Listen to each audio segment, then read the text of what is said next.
Good morning, everyone, in the fourth lecture under the banner Understanding Economy. And today's topic is also a very interesting one, and it addresses a very big problem of the country, that is poverty. So the topic says that role of skills and entrepreneurship development in poverty eradication. आज के युग में जब हम कौशल विकास या skill development की बात करते हैं, तो एक छात्र के लिए इसका मतलब होता है शायद कुछ वोकेशनल कोर्स या कोई खास तरह की ट्रेनिंग। सच्चाई ये है कि यदि आप अर्थशास्त्र के छात्र हैं और आप अर्थशास्त्री बन जाते हैं, तो आपने अपने स्किल्स को डेवलप कर लिया। यदि आप विज्ञान के छात्र हैं और आप वैज्ञानिक बन जाते हैं, तो आपका स्किल डेवलपमेंट होगा। So you don't necessarily have to do anything extra to expand your objective skill। इसी उद्देश्य से ये लेक्चर सीरीज चलाई जा रही है कि आपके अंदर इकोनॉमिक स्किल्स को डेवलप किया जा सके। आपके इकोनॉमिक इंडिकेटर्स को ना केवल आप इन इंडिकेटर्स को समझें, उसे एनालाइज भी करें। जैसा कि हम सब जानते हैं कि गरीबी हमारे देश की एक प्रमुख समस्या है और इसे दूर करने का एक ही उपाय है कि हमारी जॉब स्किल्स भविष्य के जॉब मार्केट के लिए उपयुक्त पाई जाए। So without taking much time and to deliver the first lecture for today, we have Professor Lokesh Jain. He is working at the Center of Studies in Rural Management, Gujarat Vidyapeeth, Gandhinagar. We are very thankful to you, sir, for giving your valuable time for this lecture series. And I am sure that with your vast experience, the students will surely be benefited. Over to you, sir. नमस्कार sir, आवाज आ रही है मेरी? जी sir, आ रही है। एक minute में थोड़ा व्यवस्थित कर लेता हूँ इनको, ईयरफोन्स को। एक्चुअली मैं शेयर करना चाहता हूँ सर, मेरे से स्क्रीन शेयर करनी है। नीरज जी। जी सर, आपको को होस्ट बना दिया सर, आपके पास स्क्रीन शेयरिंग राइट्स हैं। अच्छा, ओके, ऑलरेडी ओपन है स्क्रीन शेयरिंग।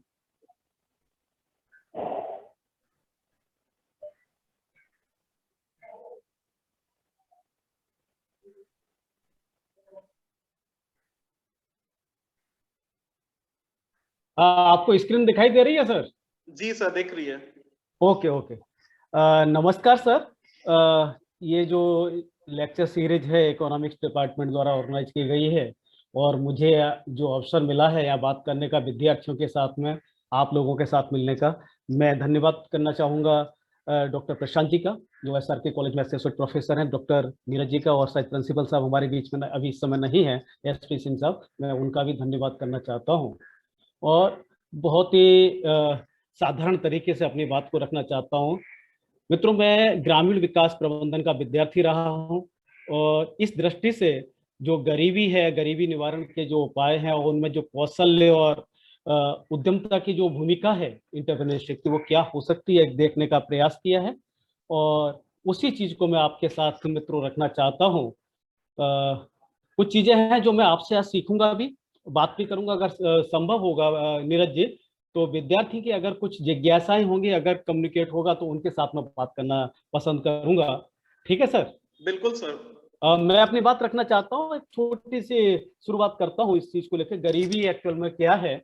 बहुत विद्वान लोग हैं आप लोग, तो अर्थशास्त्र के विद्यार्थी, मैं सीधा अर्थशास्त्र के फील्ड से नहीं जुड़ा हूँ, लेकिन गरीबी की जो सामान्य वस्तु हम दो चीजों से अब तक देखते आए हैं। उसमें एक तो रहा है हमारे आय के जो मापदंड है, उनके आधार पर हमने अब तक देखा है गरीबी को सर, कि एक निश्चित आय अगर उनकी नहीं है, तो ये मानक हमेशा बदलते भी रहे हैं, तो वो एक तरीका रहा, एक पोषण के रूप में, कैलोरी के रूप में हम गरीबी को मापते रहे कि लोगों को अगर इतनी कैलोरी नहीं मिल रही है, तो वो गरीबी का मापदंड हुआ करता था।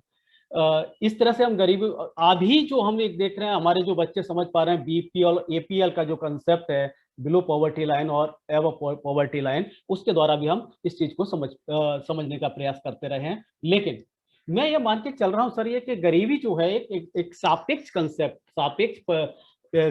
है, अवगम है, क्योंकि एक ऐसी स्थिति को हम गरीबी के रूप में देख सकते हैं कि जहां कोई भी व्यक्ति अपनी जो बुनियादी आवश्यकताएं या परिवार की बुनियादी आवश्यकताएं उनको पूरा नहीं कर पाता है।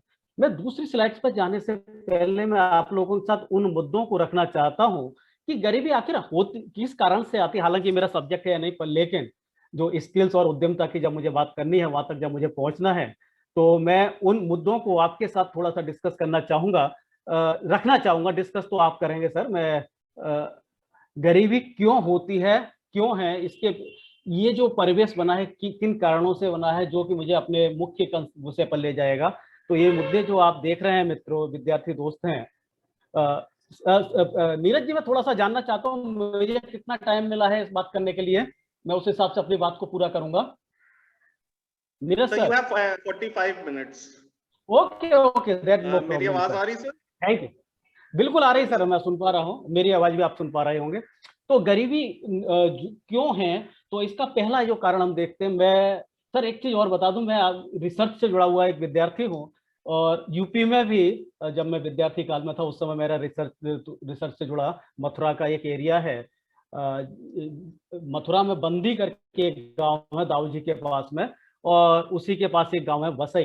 तो ये दोनों गांव हैं तो 10 किलोमीटर के अंतर पर दोनों, एक तो सड़क से जुड़ा हुआ है, एक इतना अंदर था कि वहां केवल उस समय पगडंडी पर साइकिल ही जा सकती थी, हम लोग है ना बाइक भी नहीं निकाल सकते थे, उस समय की बातें हैं। तो इन दोनों गांवों के जो एक्सपोजर रहे युवाओं के साथ में, जब हमने बात की कि युवा क्यों नहीं जुड़ पा रहे हैं, क्या उनकी अपने कैरियर को लेकर के क्या उनकी स्थितियां रही हैं, तो उन चीजों को थोड़ा सा ध्यान में मैंने उस समय रखा।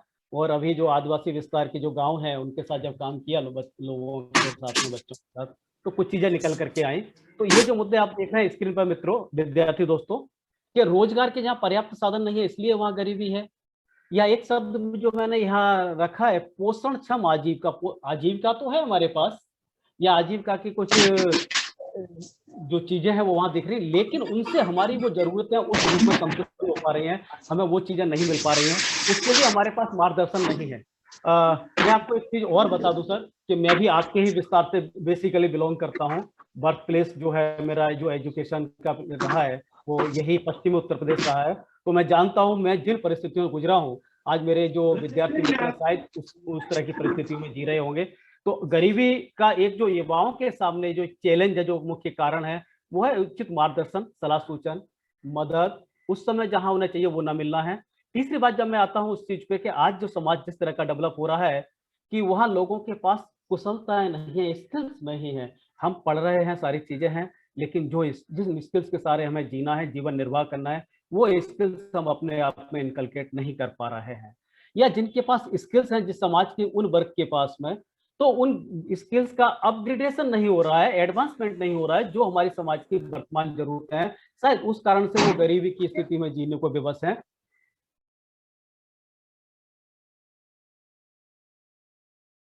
नेक्स्ट कारण पे अगर हम देखें, कुछ जो नई चीजें निकल के आ रहे हैं,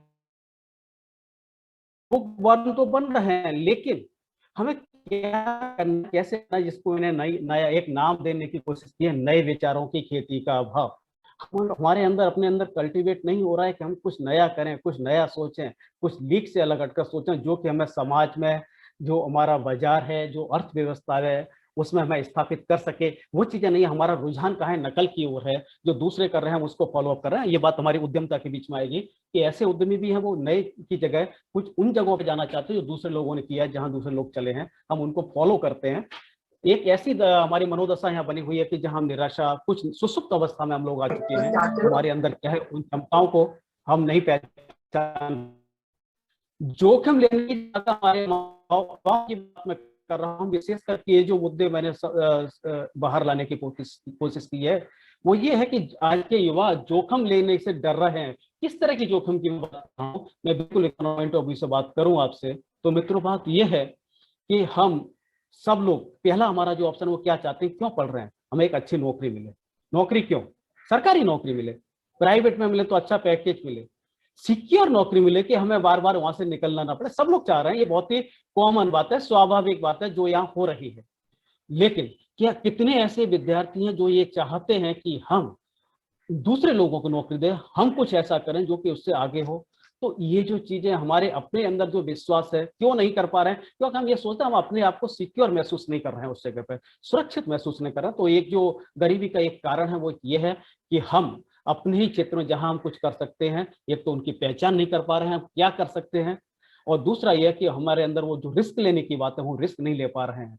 अगर मान लीजिए हमारे जो धीरू भाई अंबानी है उन्होंने भी ऐसा सोचा होता तो क्या होता। आज जो इतना बड़ा एम्पायर उन्होंने खड़ा किया, उनकी कहानी शायद आप लोगों ने विद्यार्थी दोस्त हैं तो उन्होंने अभिषेक बच्चन का एक पिक्चर थी, गुरु करके एक पिक्चर थी, शायद देखी होगी। मैं जिक्र इसलिए कर रहा हूँ कि हम लोग है ना पिक्चरों से तो वाकिफ होंगे ही। तो उनके अंदर जो था वो जिस परिस्थिति में थे, जहां से वो गुजरे थे, अगर आप देखें तो कुछ नहीं था उनके पास, लेकिन वो सब कुछ करने की चाहत रखते थे।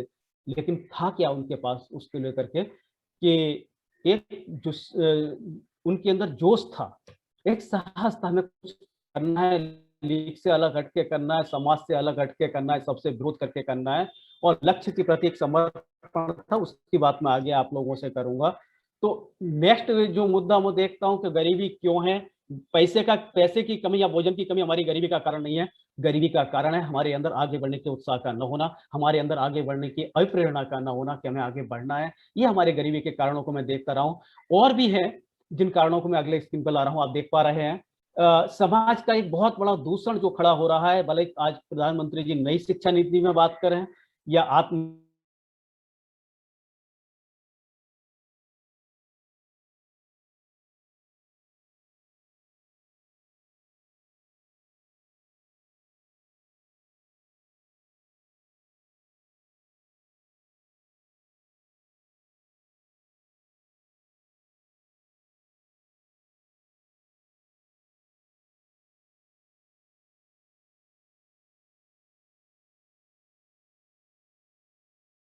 दिखाई दे रही है मगर आपका पीपीटी नहीं खुला।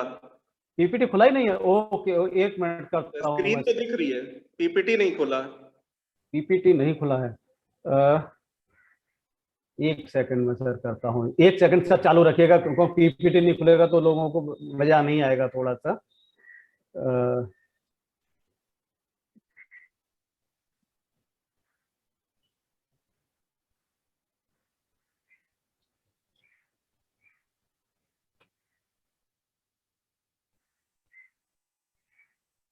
प्रशांत जी शेयर कर सकते हैं आप मेरी स्क्रीन को, वहां से मैं यहाँ से बंद कर देता हूँ। सर आप दिख रही है, आपकी स्क्रीन दिख रही है?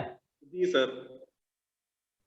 ये जो लिखा हुआ है वो दिख रहा है, पॉइंट्स दिख रहे हैं सर नीरज जी? से परे रहने की मानसिकता। ओके ओके ओके, बिल्कुल ठीक है सर। तो ये बंद क्यों होगी समझ में नहीं आया। तो ये जो कारणों की बात कर रहा था सर मैं यहाँ पे, कि गरीबी के क्या क्या कारण हो सकते हैं, ये मैंने बात की अपने बच्चों को लेकर के, कि उनके पास उन योजनाओं की जानकारी नहीं है यहाँ से पास आउट होने के बाद भी, और यहाँ पढ़ते हुए भी, कि वो उन योजनाओं के बारे में जान सके जहां जो उन्हें स्वनिर्भर बनाती हैं, जो उन्हें इंटरप्रेन्योर बनाती हैं, जो उन्हें समाज में स्थापित कर सके। उसके लिए क्या क्या कौन कौन सी संस्थाएं काम कर रही हैं, उनकी प्रक्रिया क्या है।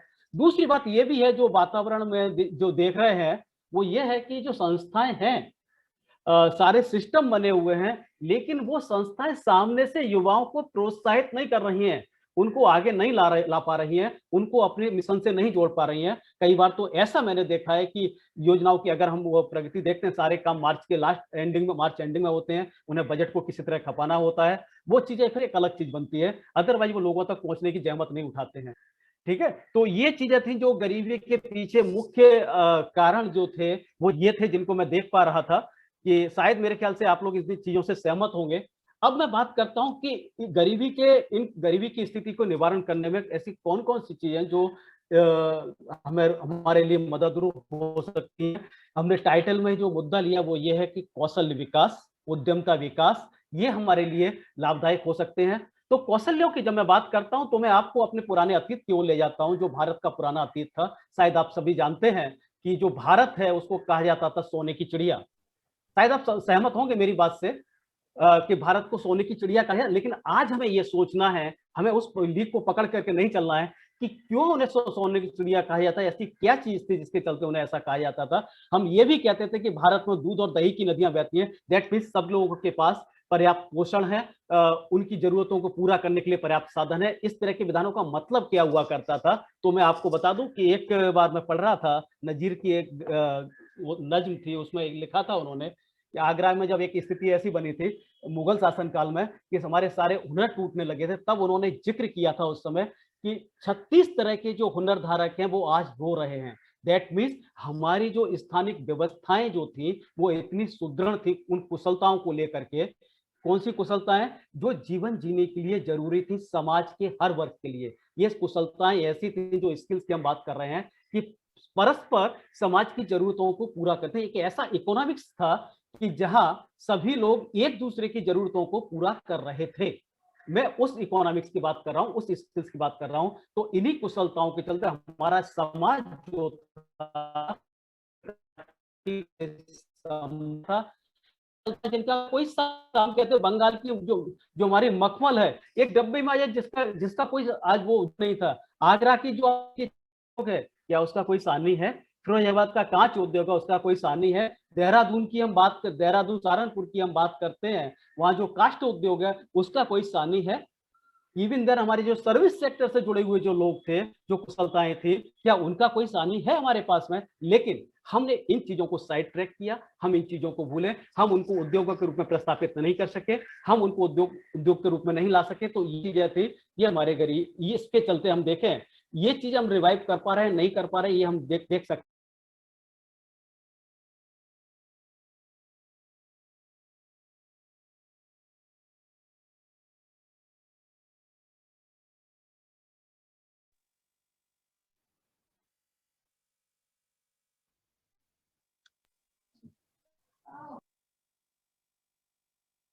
तो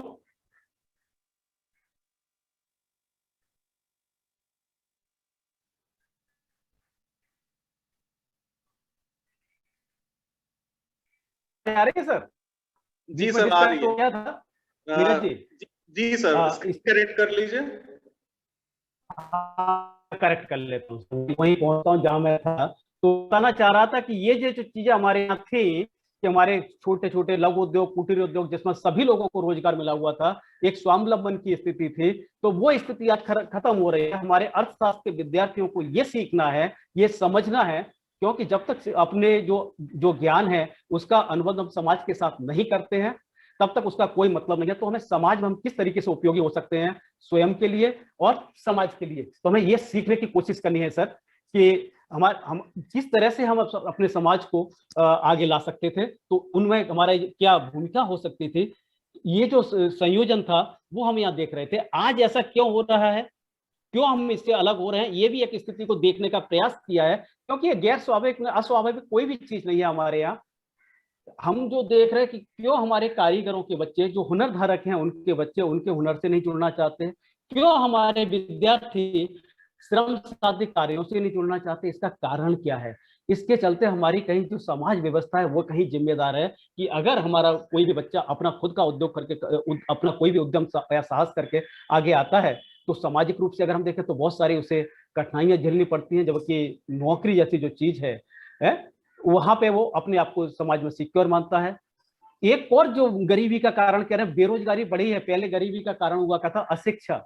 आज हम देख रहे हैं अपने समाज में, आप देखिए कहीं भी कोई जगह निकलती है, कितनी छोटी जगह हो, वहां बहुत सारे पढ़े लिखे, उस जो कि मिनिमम क्वालिफिकेशन मांगी जाती है उससे कहीं ज्यादा पढ़े लिखे वहां अप्लाई करते हैं। तो बेरोजगार, पढ़े लिखों की जो बेरोजगारी है या शिक्षित बेरोजगारी है, वो हमारे समाज के सामने चुनौती बनी हुई है। उस चुनौती का सामना करने के लिए अगर हम देखें तो ये जो कौशल विकास, उद्यमता विकास एक मात्र अल्टरनेटिव है जो कि समाज को और युवाओं को उससे बाहर ला सकता है। और भी खामियां थी गरीबी के चलते, जो कि जिसके चलते हमारे हुनर टूटे, हमारी उद्यम साहसिकता टूटी। वो था एक इन लोगों को उचित मार्केट का न मिलना, व्यवस्था का केंद्र, जो हमारी आर्थिक व्यवस्था थी, उत्पादन व्यवस्था थी, विकेंद्रित उत्पादन व्यवस्था थी, उसका केंद्रीकृत होता चले जाना धीरे धीरे करके, और मानवीय कुशलताएं धीरे धीरे खत्म होती जा रही थी। ये कारण जो रहे, जो हम देख रहे थे।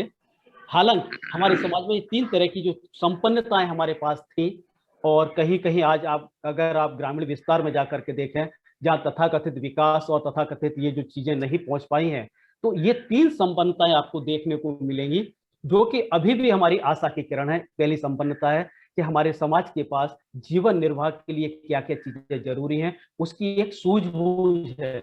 मैं ये नहीं कह रहा कि उनके पास सर्टिफिकेट के साथ कोई ज्ञान है, उसकी बात मैं नहीं कर रहा। मैं बात कर रहा हूँ जीवन निर्वाह से संबंधित कुशलताओं की। उस ज्ञान की जो परंपरागत कुशलता है उसने अपने आसपास के वातावरण से सीखी है, सीखता रहा है स्वाभाविक रूप से उन कुशलताओं के बाद। ये उसका अपना नेटवर्क है। दूसरी बात है साधन संपन्नता, जहां पर जो केंद्रित विकास है, जहां बड़े पैमाने का जो विकास है वहां तक जहां नहीं पहुंचा है, वहां के संसाधन अभी भी उस स्थिति में बने हुए हैं जो वर्तमान समाज की जरूरतों को पूरा कर सके और भविष्य की जो भावी हमारी पीढ़ी है उसके हितों का भी संरक्षण कर सकें।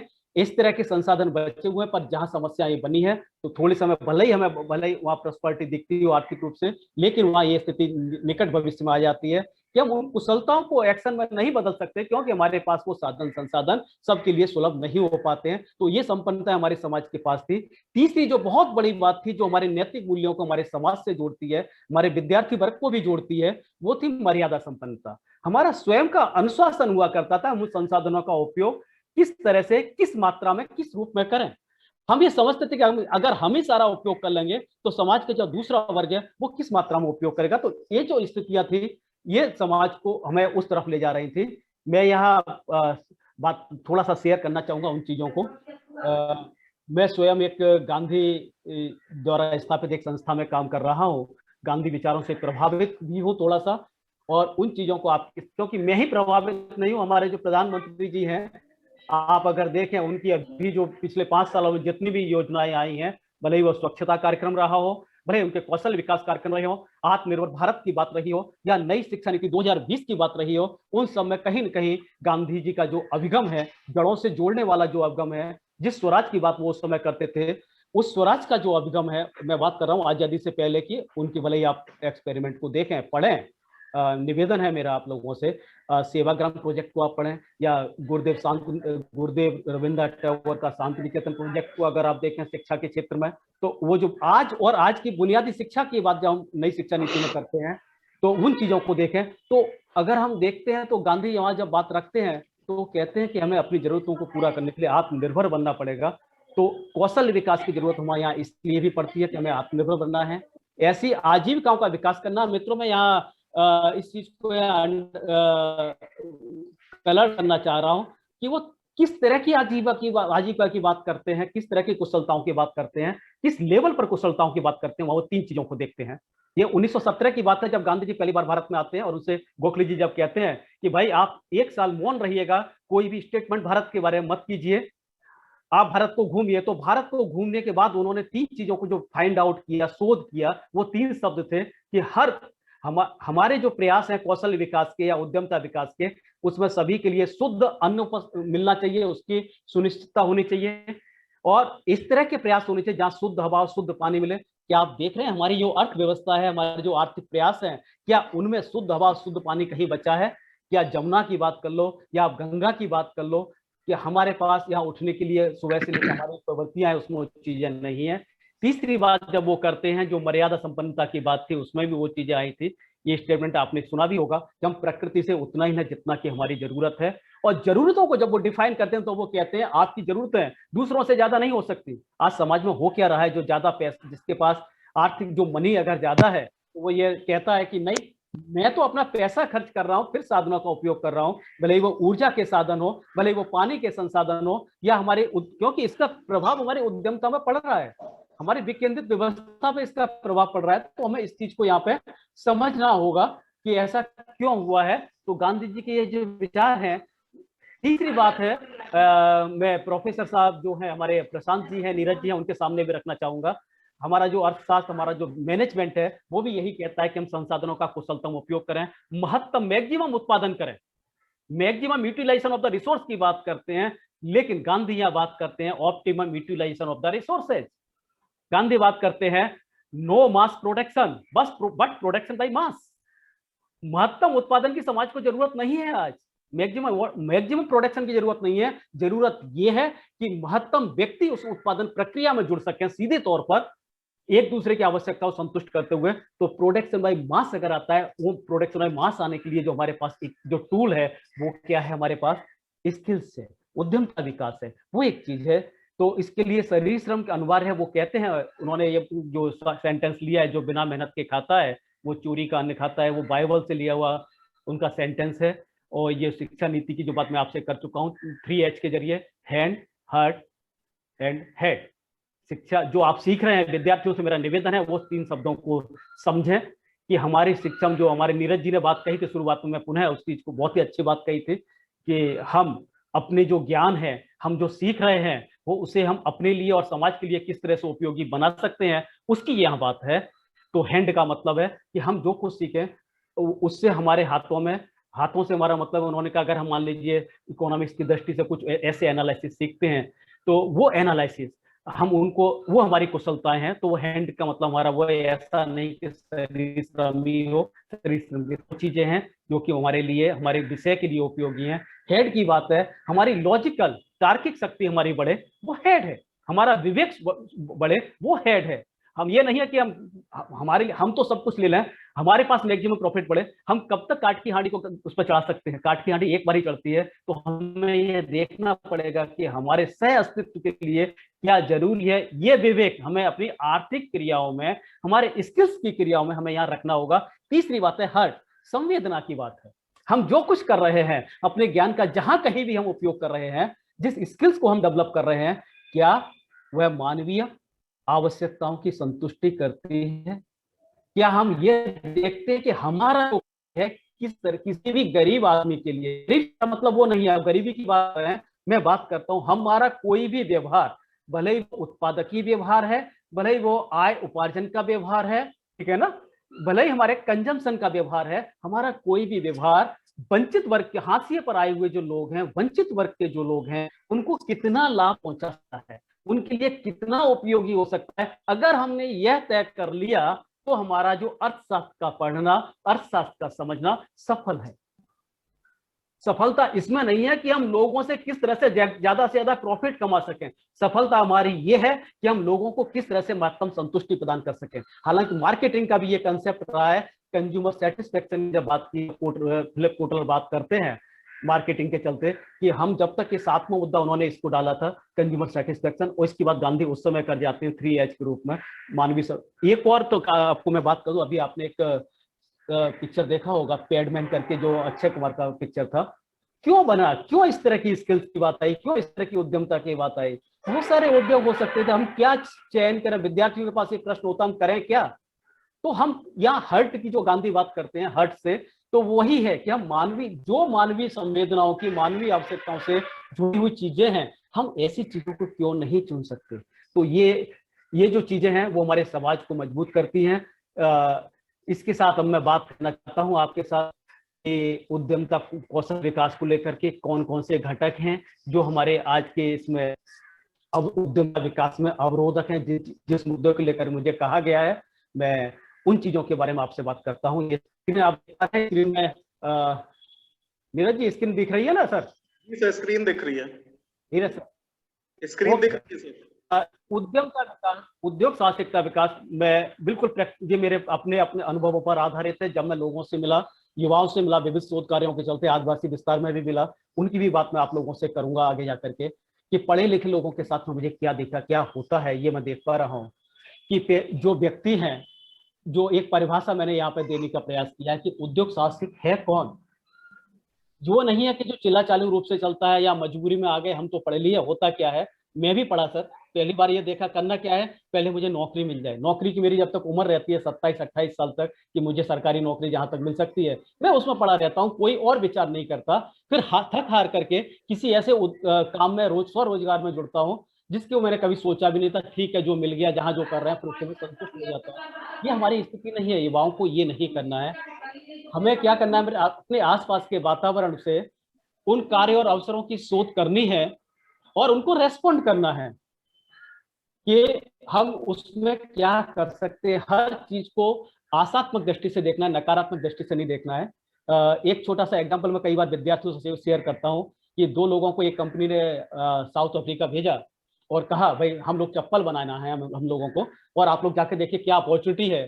तो एक भाई देखता है कि यहाँ किसी के पैर में चप्पल ही नहीं है, भाई चप्पल नहीं बिक सकती यहाँ पे। दूसरा जो जाता है वो कहता है यहाँ चप्पल नहीं है, उसने भी वही देखा, लेकिन उसे विजुलाइज किस तरीके से करता है कि यहाँ बहुत लॉट ऑफ पोटेंशियलिटी है कि हम यहाँ अपने बाजार चप्पल बना सकते हैं, चप्पल बेच सकते हैं। तो देखने का जो नजरिया है वो पॉजिटिव नजरिया हमें यहाँ विकसित करना होगा अगर हमें उद्यमता का विकास करना है। अपनी कटिबद्धता को व्यक्त करना होगा, अपने प्रयासों को पूरे मन के साथ लाना होगा। आधे अधूरे मन से हम लोग आगे नहीं आ सकते। हम भले ही स्वरोजगार से जुड़ सकते हैं लेकिन उद्योग साहसिक नहीं बन सकते। दूसरी बात है जो मैंने आगे भी बात की कि लोगों के पास कौशल और उद्यमिता विकास संबंधी जो सरकारी योजनाएं हैं, गैर सरकारी योजनाएं हैं, स्वैच्छिक संगठनों की योजनाएं हैं, उन योजनाओं का हमें मालूम ही नहीं है कि वो योजनाएं क्या हैं। उनकी बात भी मैं आगे थोड़ी सी 5 मिनट में आपसे करूंगा लास्ट में जाकर के। दूसरी बात है कि उनके लाभ की प्राप्त करने की प्रक्रिया क्या है, संस्थाओं की जो संबंधित संस्थाएं हैं, योजना है, उनमें नीतिमत्ता की बात है। हमारे लोगों के पास पुस्तकीय ज्ञान तो है लेकिन तकनीकी योग्यताएं, पेशेगत योग्यताएं, प्रोफेशनल है, और जो मैनेजरियल कुशलताएं हैं, आयोजन की बात करें, प्रोजेक्ट मैनेजमेंट की बात करें, वो चीजें उनके पास नहीं है। पारंपरिक जो हमारी उनकी कुशलता रही है उनके प्रति उनकी रुचि नहीं है पूरी तरह से कि हम अपने, न तो हम घर के रहते हैं, न घाट के रहते हैं पढ़ने के बाद, ना तो हम वहां बैठ पाते हैं जो हमारा अपना समाज है, ना ही नई समाज से जुड़ पाते हैं क्योंकि हमारे पास वो चीजें नहीं है। तो ये मुद्दे आपके पास है, कितना मैं अभी डिस्कस कर पाऊंगा वो चीजें यहाँ देखता हूँ। समाज और परिवार का सहयोग भी, हमें महिलाओं की बात करें, बहनें भी हमारे साथ जुड़ी हुई हैं विद्यार्थी के रूप में, तो हम देखते हैं कई सारे उद्योग ऐसे हैं, कई सारे विचार ऐसे जहाँ पे कि उनको अपने परिवार का, समाज का सहयोग नहीं मिल पाता है। कई जगह से वो असुरक्षा महसूस करती हैं, शोषण महसूस करती हैं।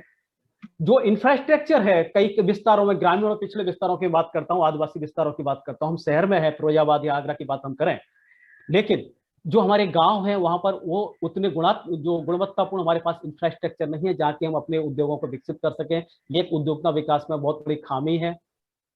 फिर जो संस्थागत संरचना है उसका संचालन इस तरीके से नहीं है कि लोगों को सपोर्ट कर सके। मैं खुद बता रहा हूँ आपको सर, एटा, और मैं अवागढ़ से बिलोंग करता हूँ बेसिकली, एटा के पास में, तो मैं उस विस्तार की बात कर रहा हूँ। वहाँ की जो मैं बैंकों में जब जाता हूँ, अभी मुझे जाना हुआ, तो वहाँ के जो लोग हैं उतने सहयोगी नहीं होते हैं, विशेष करके युवाओं के साथ में जो अनुभवी नहीं है उनको वो सपोर्ट नहीं करते। तो नए हमारे जो उद्योग साहसिक है कहाँ से खड़े होंगे। फिर कुछ चीजें मनोवैज्ञानिक घटक, जो मैंने बताया कि मैंने एक अनुभव जो अध्ययन किया था ग्रामीण युवाओं को लेकर के मथुरा में, जो 2 गाँव में, तो वहाँ मैंने ये देखा कि युवाओं में जो एक नकारात्मक मनोवृत्ति ज्यादा है, या वो नीरस है, तटस्थ होकर रह जाते हैं, कुछ करते नहीं है। व्यक्तित्व के जो विभिन्न पासे हैं, जो उनका बहुमुखी व्यक्तित्व है उसका विकास उनके अंदर नहीं हो पाता है। जो नैतिक मूल्य है उनके प्रति उनकी निष्ठा नहीं है। स्वयं की कुशलताओं के प्रति अविश्वास है। एक और बहुत बड़ी चीज है, वो जल्दी से जल्दी बहुत कुछ पा लेने की उनके अंदर एक लालसा है, शॉर्टकट अपनाते हैं, उसके चलते सीधे रास्ते पर नहीं चलते हैं। यह उन्हें उद्योग साहसिकता से वंचित है। तो ये जो चीज थी, मैं इसके साथ आपको कुछ और अनुभव शेयर करना चाहूंगा। मैं शोध यात्राओं के साथ में जुड़ा, एक सृष्टि की शोध यात्रा रही है और मैं गया अरुणाचल में सर, और मैं विशेष करके ये बात अपने साथी हैं प्रशांत जी और नीरज जी, उनके साथ बात करना चाहूंगा इन चीजों को लेकर के कि हम विद्यार्थियों के साथ में, युवाओं के साथ में किस तरीके से बात करें जिससे कि उनमें नए विचारों की खेती हो सके। अरुणाचल के हम एक दुर्गम विस्तार के गाँव में थे जहाँ पहाड़ियाँ थी, तो हम लोगों को कुछ एक्सपेरिमेंट करके गए थे। लोगों ने ये किया है, एक्चुअली निराई करने का एक साधन था जो कि कुछ युवाओं ने विकसित किया था। पर ये कहते हैं हर चीज हर जगह एप्लीकेबल सर नहीं होती है। तो वहाँ के जो 7वीं 8वीं क्लास का बच्चा रहा होगा वो उस चीज को बहुत देर से देख रहा था। वो कहता है सब ये तो हमारे यहाँ किसी काम का नहीं है। अब देखिए विचार कहाँ से चले, मैं बात कर रहा हूँ आइडिया जनरेशन की। 7वीं क्लास का बच्चा वो इनोवेशन में किस तरीके से जुड़ा है, इनोवेटिव प्रैक्टिस में, उसकी बात कर रहा हूँ। तो वो कहता है ये तो ये जो यंत्र आपने बनाया है ये आपके समतल क्षेत्र में काम, उसे समतल क्षेत्र मालूम ही नहीं है क्योंकि उसने पहाड़ देखे हैं, पहाड़ी खेती देखी है। तो बोले साहब इसमें तो ब्रेक कहाँ से लगेगा। बोले तो क्या होगा। बोले थोड़ी देर देखता रहता है। हम लोग उसे पुशअप कर रहे थे कि भाई कुछ करो, क्या हो सकता है। तो हमारे जो एक साथी थे, मेजर थे हैदराबाद से, वो कहते हैं, मुझे उन्होंने रोका कि जैन साहब आप रुकिए, आप इसको कुछ मत कहिए, इसको विचार दे दीजिए कैसे करेगा, क्या करेगा। बोले मैं एक ऐसा यंत्र बना सकता हूँ, अभी तो आप एक लाइन में एक साथ उसकी निराई करते हैं, मैं 2 साइकिल के पहिए उसमें लगाऊंगा और उसमें ब्रेक भी लगाऊंगा, वो एक साथ हम 4 क्यारी है उसमें निराई एक साथ कर सकते हैं। That means idea generation. तो वो एक जो चीजें हैं वो किस तरीके से आती है। मैं अंडमान की भी आपके साथ एक छोटी सी स्टोरी शेयर करता हूँ। दीपंकर करके विद्यार्थी था, 11वीं क्लास का, साइंस का विद्यार्थी। वो कोस्टल के जो लोग हैं, जो मछुआरे लोग हैं, उनके साथ काम कर रहा था। वहां देख रहा था किसानों के साथ में बैठ करके कि वहाँ पान की खेती होती है, सुपारी वहाँ सबसे ज्यादा पैदा होती है अंडमान में। पान के जो है, पानी उस समय उतना नहीं रहता, गर्मी में सूख जाता, तो उसने एक ऐसे यंत्र बनाने का दिमाग में सोचा, क्यों न मैं लोगों के लिए ऐसा बनाऊं कि जो कि सब पौधों को है ना कम कम पानी में ज्यादा सिंचाई हो सके। तो उस तरह के जो विचार व्यक्ति में, जो आसपास के वातावरण से आते हैं, इनोवेटिव विचार हैं, तो ये जो चीजें अगर हम अपने विद्यार्थियों में विकसित करते हैं सर, तो वहां वो चीजें आ सकती हैं जो हम आज कौशल विकास के रूप में हम चाहते हैं। अदरवाइज क्या होता है हमारे में, डीआईसी की कुछ योजनाओं को देखता हूँ, मैं हैंडीक्राफ्ट डिपार्टमेंट है उनकी योजनाओं को देखता हूँ, तो देखता हूँ उन्होंने 40-50 जो ट्रेड है वो निश्चित कर दिए हैं, आप उनमें से चूज करें। विद्यार्थी की समझ में ही नहीं आता उन्हें इनमें से ही क्यों चूज करना है, क्यों नहीं हम नया कर सकते, तो वहां भी वो सहयोग का अभाव है। यहाँ हम वो चीजें, नई चीजें ला नहीं पाते हैं कि तुम नया किस तरीके से क्यों कर सकते हो। मैंने पैडमैन का एक एग्जांपल आपको दिया था, मैं एक और एग्जांपल आपको 3 इडियट पिक्चर का देना चाहता हूँ विद्यार्थी मित्रों।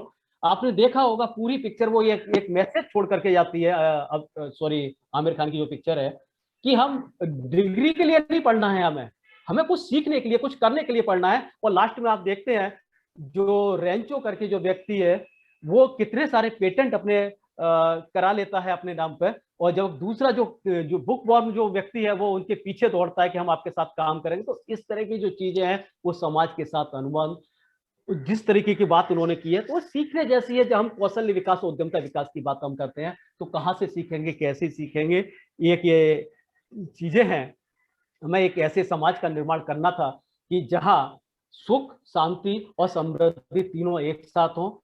जब सब लोगों को रोजगार मिलेगा तब ऐसा हो सकता है। हम ये सोचते हैं पढ़े लिखे लोगों के पास ही सर ऐसा होता है। मैं एक मल्टी स्किल्ड वर्कर की बात कर रहा हूँ आदिवासी विस्तार में, जो कि एक क्लास भी नहीं पढ़ा हुआ है सर।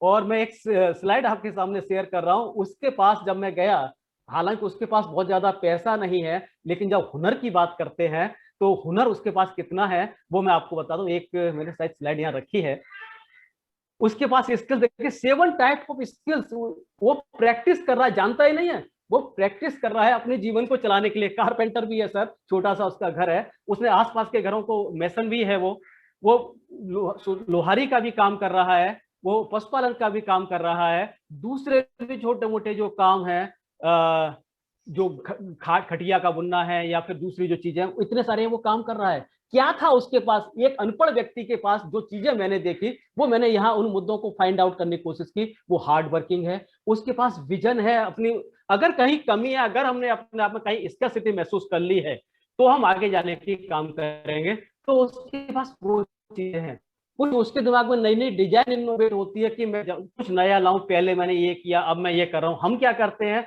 वही रुक जाते हैं, हम अपनी संतुष्टि का एक पैमाना मान लेते हैं। तो उसने नई नई काम, नई नई डिजाइन उसमें डेवलप की, जो फर्नीचर बनाने की बात है, जोखिम लेने, हालांकि उसके पास पैसा नहीं है, लेकिन वो 3 लोग साथ में मिले, तीनों ही अनपढ़ थे सर, कुछ भी नहीं जानते थे, लेकिन जब तीनों लोग मिले, तीनों ने काम को बंटवारा किया। मैनेजमेंट वो नहीं पढ़ा है, बट डिवीजन ऑफ वर्क वो जानता है, वो जानता है कि डिवीजन ऑफ वर्क क्या है, किस तरह से मुझे काम करना है। वो लोग उसका लीडरशिप और फेलो का जो रेशियो है वो जानते हैं। पैशंस है उनके पास, वो अपनी वेरियस स्किल्स को एग्जामिन कर रहे हैं, खाली उनके पास बुक नॉलेज ही नहीं है, उसे एग्जामिन कर रहे हैं। काम नेचर है, ये सारी जो चीजें थी तो वो आगे लाई। तो कैसे हम इसको डेवलप कर सकते हैं, ये कुछ मुद्दे मैंने जो यहाँ डालने की कोशिश की है उद्यमता विकास के, वो मैं खाली आज शेयर करके अपनी बात को यहाँ समाप्त करूंगा। फिर आपकी अगर कुछ बातें होती हैं तो मैं लाने की यहाँ कोशिश करूंगा कि हम अपनी जड़ों से अगर जुड़ जाएंगे, अपने आसपास के वातावरण को देखेंगे, तो हम उद्यमता विकास कर सकते हैं।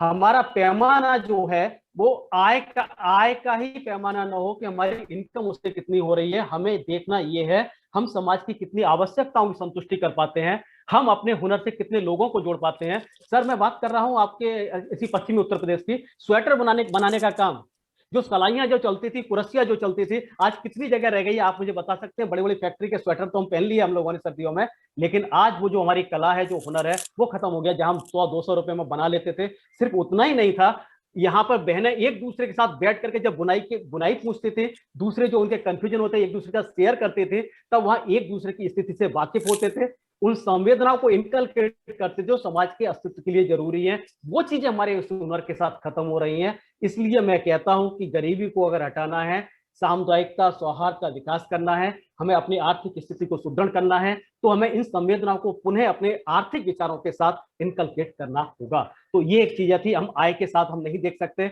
उन कुशलताओं को हम लोग ला सकते हैं जिनसे कि सुख समृद्धि ये तीनों चीजें बढ़ सके। उद्यमता वृत्ति के लिए हमें लोगों में पॉजिटिवनेस लानी होगी कि हम एक सकारात्मक विचार तो लाएं। हम ये कहते हैं कि घोड़े को हम पानी के पास तो ले जा सकते हैं लेकिन उसे पानी नहीं पिला सकते, तो हमें एक इच्छा शक्ति को विकसित करना है, एक प्यास को विकसित करना है उस जगह पर, उनके अंदर एक आग को विकसित करना है कि वो कुछ करने का जज्बा अपने अंदर पैदा कर सकें। गरीबी तब जाएगी, पैसे से नहीं जाएगी, गरीबी जाएगी अगर आपके पास स्किल्स हैं, तो आपका अपना विश्वास है कि हम कुछ कर सकते हैं। आज आप देखें कि हम दिल्ली में भी अगर बहुत सारे लोगों को, जहाँ से गए हुए लोगों को देखता हूँ, माइग्रेट लोगों को, वो उस समय ही टिक पाते हैं जब उनके पास कुछ करने का जरिया है। तो ये कौशल और उद्यमता विकास की थोड़ी सी चर्चा मैंने रखी। मैं नहीं जानता कि मैं कितना आपके साथ अपनी बात को रख सकता हूँ। कोशिश मेरी ये रही सर कि मैं ये समझ सकूं कि गरीबी क्या है, गरीबी के कारण क्या रहे, और उनको दूर करने में ये जो उद्यमता की बात हम कर रहे हैं, जिन कौशलों की बात कर रहे हैं, उसको किस तरह से दूर कर सकते हैं। तो ये कुछ योजनाएं हैं जो हम देखें। सॉरी, खाली एक ही स्लाइड है, लास्ट स्लाइड सर, थोड़ी सी बात करता हूं मैं। आजादी के बाद हमारे पास जो युवाओं के लिए कार्यक्रम शुरू किया गया, TRYSEM, training for rural youth and self employment की जो प्रोग्राम है वो शुरू किया गया। जीएसए संस्थाएं जो अभी भी चल रही हैं, जन शिक्षण संस्थान जो विभिन्न ट्रेड्स हैं, उनमें महिलाओं को विशेष करके ट्रेनिंग दे रही है। आजकल जो एसएचजी ग्रुप बने हुए उनके साथ मिलकर ट्रेनिंग दे रही है। तो ये जो संस्था है जीएसएस, उससे जुड़ करके आप लोग बात कर सकते हैं, जो विद्यार्थी लोग हैं। ये कौशल विकास केंद्र जो भारत सरकार द्वारा जगह जगह स्थापित किए गए हैं, आप लोग जो समर वैकेशन होते हैं, जो विद्यार्थी उस समय उससे जुड़ सकते हैं अपनी ट्रेनिंग के लिए। मानव कल्याण योजना है, जो टूल्स किट की योजना है, एक्चुअल में वो उन कारीगरों की योजना है अपने हुनर को कैसे समृद्ध करें। आप कौशल विकास का, प्रधानमंत्री जी का जो पहला पोस्टर देखेंगे तो उन्होंने इसमें लिखा है कि अपने कौशल को जाने, उनके कौशल का कैसे विकास करें और उनको कैसे समृद्ध करें। तो उस तरह को पोषित करने वाली एक योजना है मानव कल्याण योजना। अभी एक योजना जो स्वर्ण जयंती ग्राम स्वरोजगार योजना, हालांकि सीधे उद्यमता विकास से नहीं जुड़ी हुई है, पर उद्यमता की ओर एक कदम आगे बढ़ा सकती है। अभी जो संस्था 2016-2020 में जो योजना अभी पूरी हुई, जिसमें हमारा संस्थान भी जुड़ा, आपके संस्थान भी सर शायद जुड़े होंगे, PMKVY, जहां हमने हमारे पास संस्थान के पास जो कुशलताएं थी, हमने अपने प्रोजेक्ट रखे, उन्नत भारत अभियान में भी अपने प्रोजेक्ट रखे, और उसके तहत जो गांव के लोग हैं जिन्होंने अपना शिक्षण छोड़ दिया है और वो अगर अपने बिजनेस को शुरू करना चाहते हैं, तो उन्हें सर्टिफिकेशन करने की, उनको ट्रेनिंग देने की जो हमारी स्कीम थी, हम लोगों ने अपने यहाँ कंप्यूटर की ट्रेनिंग उन बच्चों को दी और कई सारे बच्चों को उनको जोड़ा, जिससे कि वो लोनेबल हो सकें, लोन के लिए एलिजिबल हो सकें। तो ये योजनाएं थी। अभी मैं जिस प्रोजेक्ट के साथ काम कर रहा हूँ, हैंडीकैप विभाग की योजनाएं हैं, तो GI क्राफ्ट उनकी योजनाओं को मैं आपको बताना चाहता हूं कि अगर जो लोग स्किल से जुड़े हैं, जिन्हें हमें स्किल से जुड़ना है, क्योंकि फिरोजाबाद भी जो जगह है वो कारीगरों की जगह है, तो कारीगरों के व्यक्तिगत रूप से उनको आइडेंटिफाई करके उनको मदद करने की योजना है। उनके लिए दुकानों की बात, उनके लिए मेला लगाने की बात। GI क्राफ्ट का हमारा मतलब है कुछ ऐसे specific craft, geographic indicator index जो बोलते हैं, उस तरह के क्राफ्ट हैं, उसके जरिए भी उनको समृद्ध करने की जो योजनाएं विभिन्न विभागों द्वारा चलाई जा रही हैं। तो हमारे विद्यार्थी इन विभागों से जुड़ करके, इन चीजों से जुड़ करके उनको जाने। मैं अपनी बात नीरज जी यही पूरी करना चाहता हूँ। विद्यार्थियों को अगर कोई क्वेरी है, अगर उन्हें कुछ जानना है, तो मैं बात करूंगा उनसे। धन्यवाद सर। धन्यवाद सर। अभी विद्यार्थियों के लिए ये समय होगा, यदि वे अपना प्रश्न सर से पूछना चाहते हैं तो वो अपना प्रश्न पूछ सकते हैं। आपको सिर्फ इतना करना, चैट बॉक्स में अपना नाम लिख दीजिए और जो नाम आएंगे उनको ये समय दिया जाएगा कि वो सर से अपने प्रश्न रख सकें।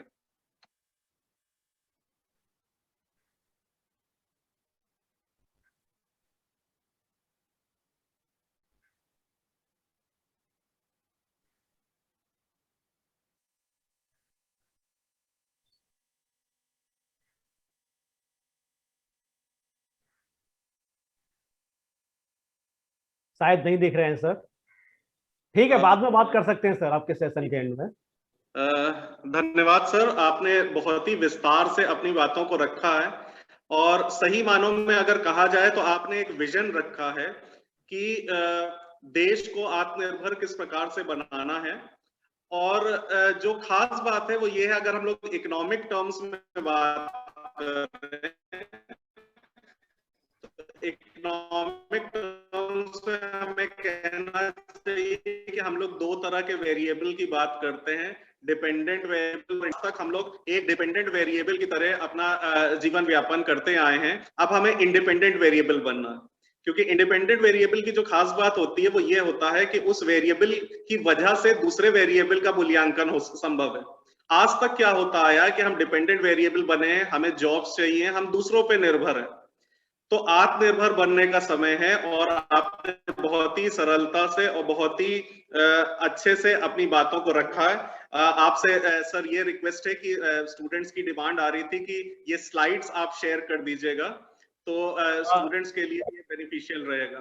सर मैंने इसको स्लाइड इसको भेजा है, और मैं चाहूंगा एक व्यवस्थित जो राइटअप है एक आर्टिकल के रूप में मैं विद्यार्थियों से शेयर करना चाहूंगा। आप इन विद्यार्थियों को शेयर कर सकते हैं।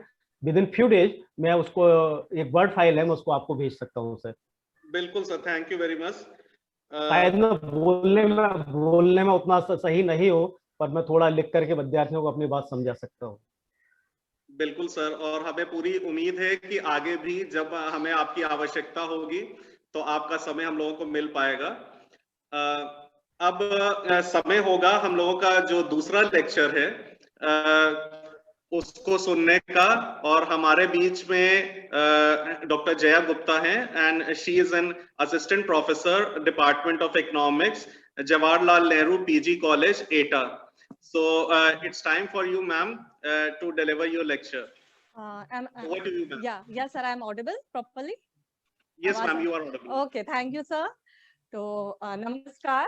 And first of all, I would like to thank Professor S.P. Singh, Dr. Neeraj, and Dr. Prashant Agrawal. और मैं सब सर आप लोगों से ये कहना चाहूंगी कि आप लोगों ने एक बहुत ही अच्छा प्लेटफॉर्म स्टार्ट किया है in order to enhance the teaching learning process. और डेफिनेटली ये जो प्लेटफॉर्म है ये सिर्फ स्टूडेंट्स की शायद नॉलेज नहीं इनहांस कर रहा है, अगर हम फैकल्टी मेंबर्स भी यहाँ पे लगातार जोड़ते रहे तो definitely it is going to enhance our knowledge too. Thank you sir for generating such a beautiful platform. और मैं डॉक्टर प्रशांत अग्रवाल को स्पेशल थैंक्स देना चाहूंगी, क्योंकि उनको मैंने अप्रोच किया था इसी श्रृंखला में जो प्लीज अपने को म्यूट कर लीजिए। जो लोग अनम्यूटेड हैं प्लीज म्यूट कर लीजिए अपने आप को। या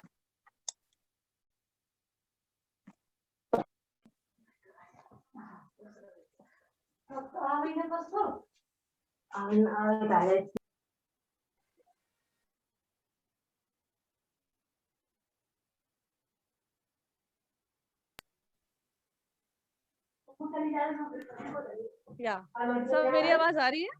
जी मैम, आपकी आवाज आ रही है, और जो म्यूट हम कर दे रहे हैं उनको automatically.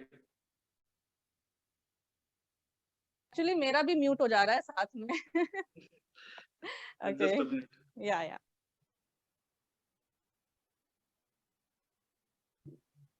I think now I am unmute, right? Not mute, right? Yeah. Yes, ma'am, you are audible. या तो यहाँ पे मैं डॉक्टर प्रशांत अग्रवाल का स्पेशल थैंक्स देना चाहूंगी। सर ने को मैंने अप्रोच किया था क्योंकि इतने अच्छे टॉपिक्स यहाँ पे आ रहे हैं, तो मैंने सर को अप्रोच किया था। GDP and its impact on common man करके एक टॉपिक आया था, and I just wanted the link of that topic so that I could share, enhance my knowledge on that, brush up my knowledge on that. और sir ने उसी time पे मुझे यहाँ पे इस एजुकेशनल पोडियम पे इनवाइट कर दिया। So thank you doctor Prashant, special thanks to you sir. और डॉक्टर लोकेश ने अभी बहुत अच्छा बताया कि जैसे कि हमको स्किल और एंटरप्रेन्योरशिप कैसे डेवलप करनी है both in rural areas and urban areas in order to enhance employment और poverty eradicate करने के लिए सबसे पहले definitely we need to enhance employment। तो इसके साथ में एक चीज और ऐड करना चाहूंगी डॉक्टर लोकेश की, जो हमारी शायद जो ये न्यू एजुकेशन पॉलिसी जो आई है, तो डेफिनेटली वी कुड सी जो इतना अब हायर लेवल एजुकेशन पे जो ये फोकस एरिया हो गया है, that we need to basically focus on skilled based education and technical education. So definitely as a futuristic approach we could see कि एक ये बहुत अच्छा डेवलपमेंट होगा आने वाली जनरेशन्स के लिए, जहाँ पे डिफरेंट टाइप के व्यवसाय या रोजगार और उत्पन्न होंगे। So thank you doctor Lokesh, to you also for enhancing our knowledge regarding कि कैसे कैसे गवर्नमेंट ने एम्प्लॉयमेंट प्रोग्राम्स लिए हैं। And now coming to my part, so जैसा कि हम शुरुआत से ही देखते आ रहे हैं कि इस श्रृंखला का नाम ही रखा गया है अंडरस्टैंडिंग इंडियन इकोनॉमी। तो डेफिनेटली जब हम इंडियन इकोनॉमी को अंडरस्टैंड करने की बात करते हैं तो हम इंडियन इकोनॉमी की ग्रोथ एंड डेवलपमेंट के बारे में बात करते हैं। हम जो इंडियन इकोनॉमी की प्रॉब्लम्स देखते हैं जैसे कि inequality, poverty, unemployment, social discrimination, gender biasness, तो हमारा दिमाग बेसिकली सबसे पहले उसी चीजों पे चला जाता है। और यहाँ पे इसी श्रृंखला में जैसे कि अब पॉवर्टी इरेडिकेशन पे लगातार पिछले 2-3 श्रृंखलाओं से सीरीज से हम लोग बात कर रहे हैं, तो डेफिनेटली उसी पर्सपेक्टिव पे आज मैं भी बात करना चाहूंगी। और whatever I have a knowledge regarding all those aspects, I just want to share with all the students here। और क्योंकि ये एक बहुत ही बड़ा बच्चों का प्लेटफॉर्म है, तो डेफिनेटली मैंने पूरी ये कोशिश करी है कि मैं बहुत ही सरल हिंदी और बहुत ही सरल इंग्लिश में अपनी बात समझाऊं बच्चों को, ताकि जो कंसेप्चुअल नॉलेज है इस पर्टिकुलर टॉपिक की which I have taken up today, वो क्लैरिटी हो सके बच्चों को। तो यहाँ पे जहाँ पे इरेडिकेशन ऑफ पॉवर्टी की बात होती है, तो डेफिनेटली मैं आप लोगों को एक अवेयर करना चाहूंगी कि ग्लोबल लेवल पे एक बहुत बड़ा ट्रांजिशन आया है।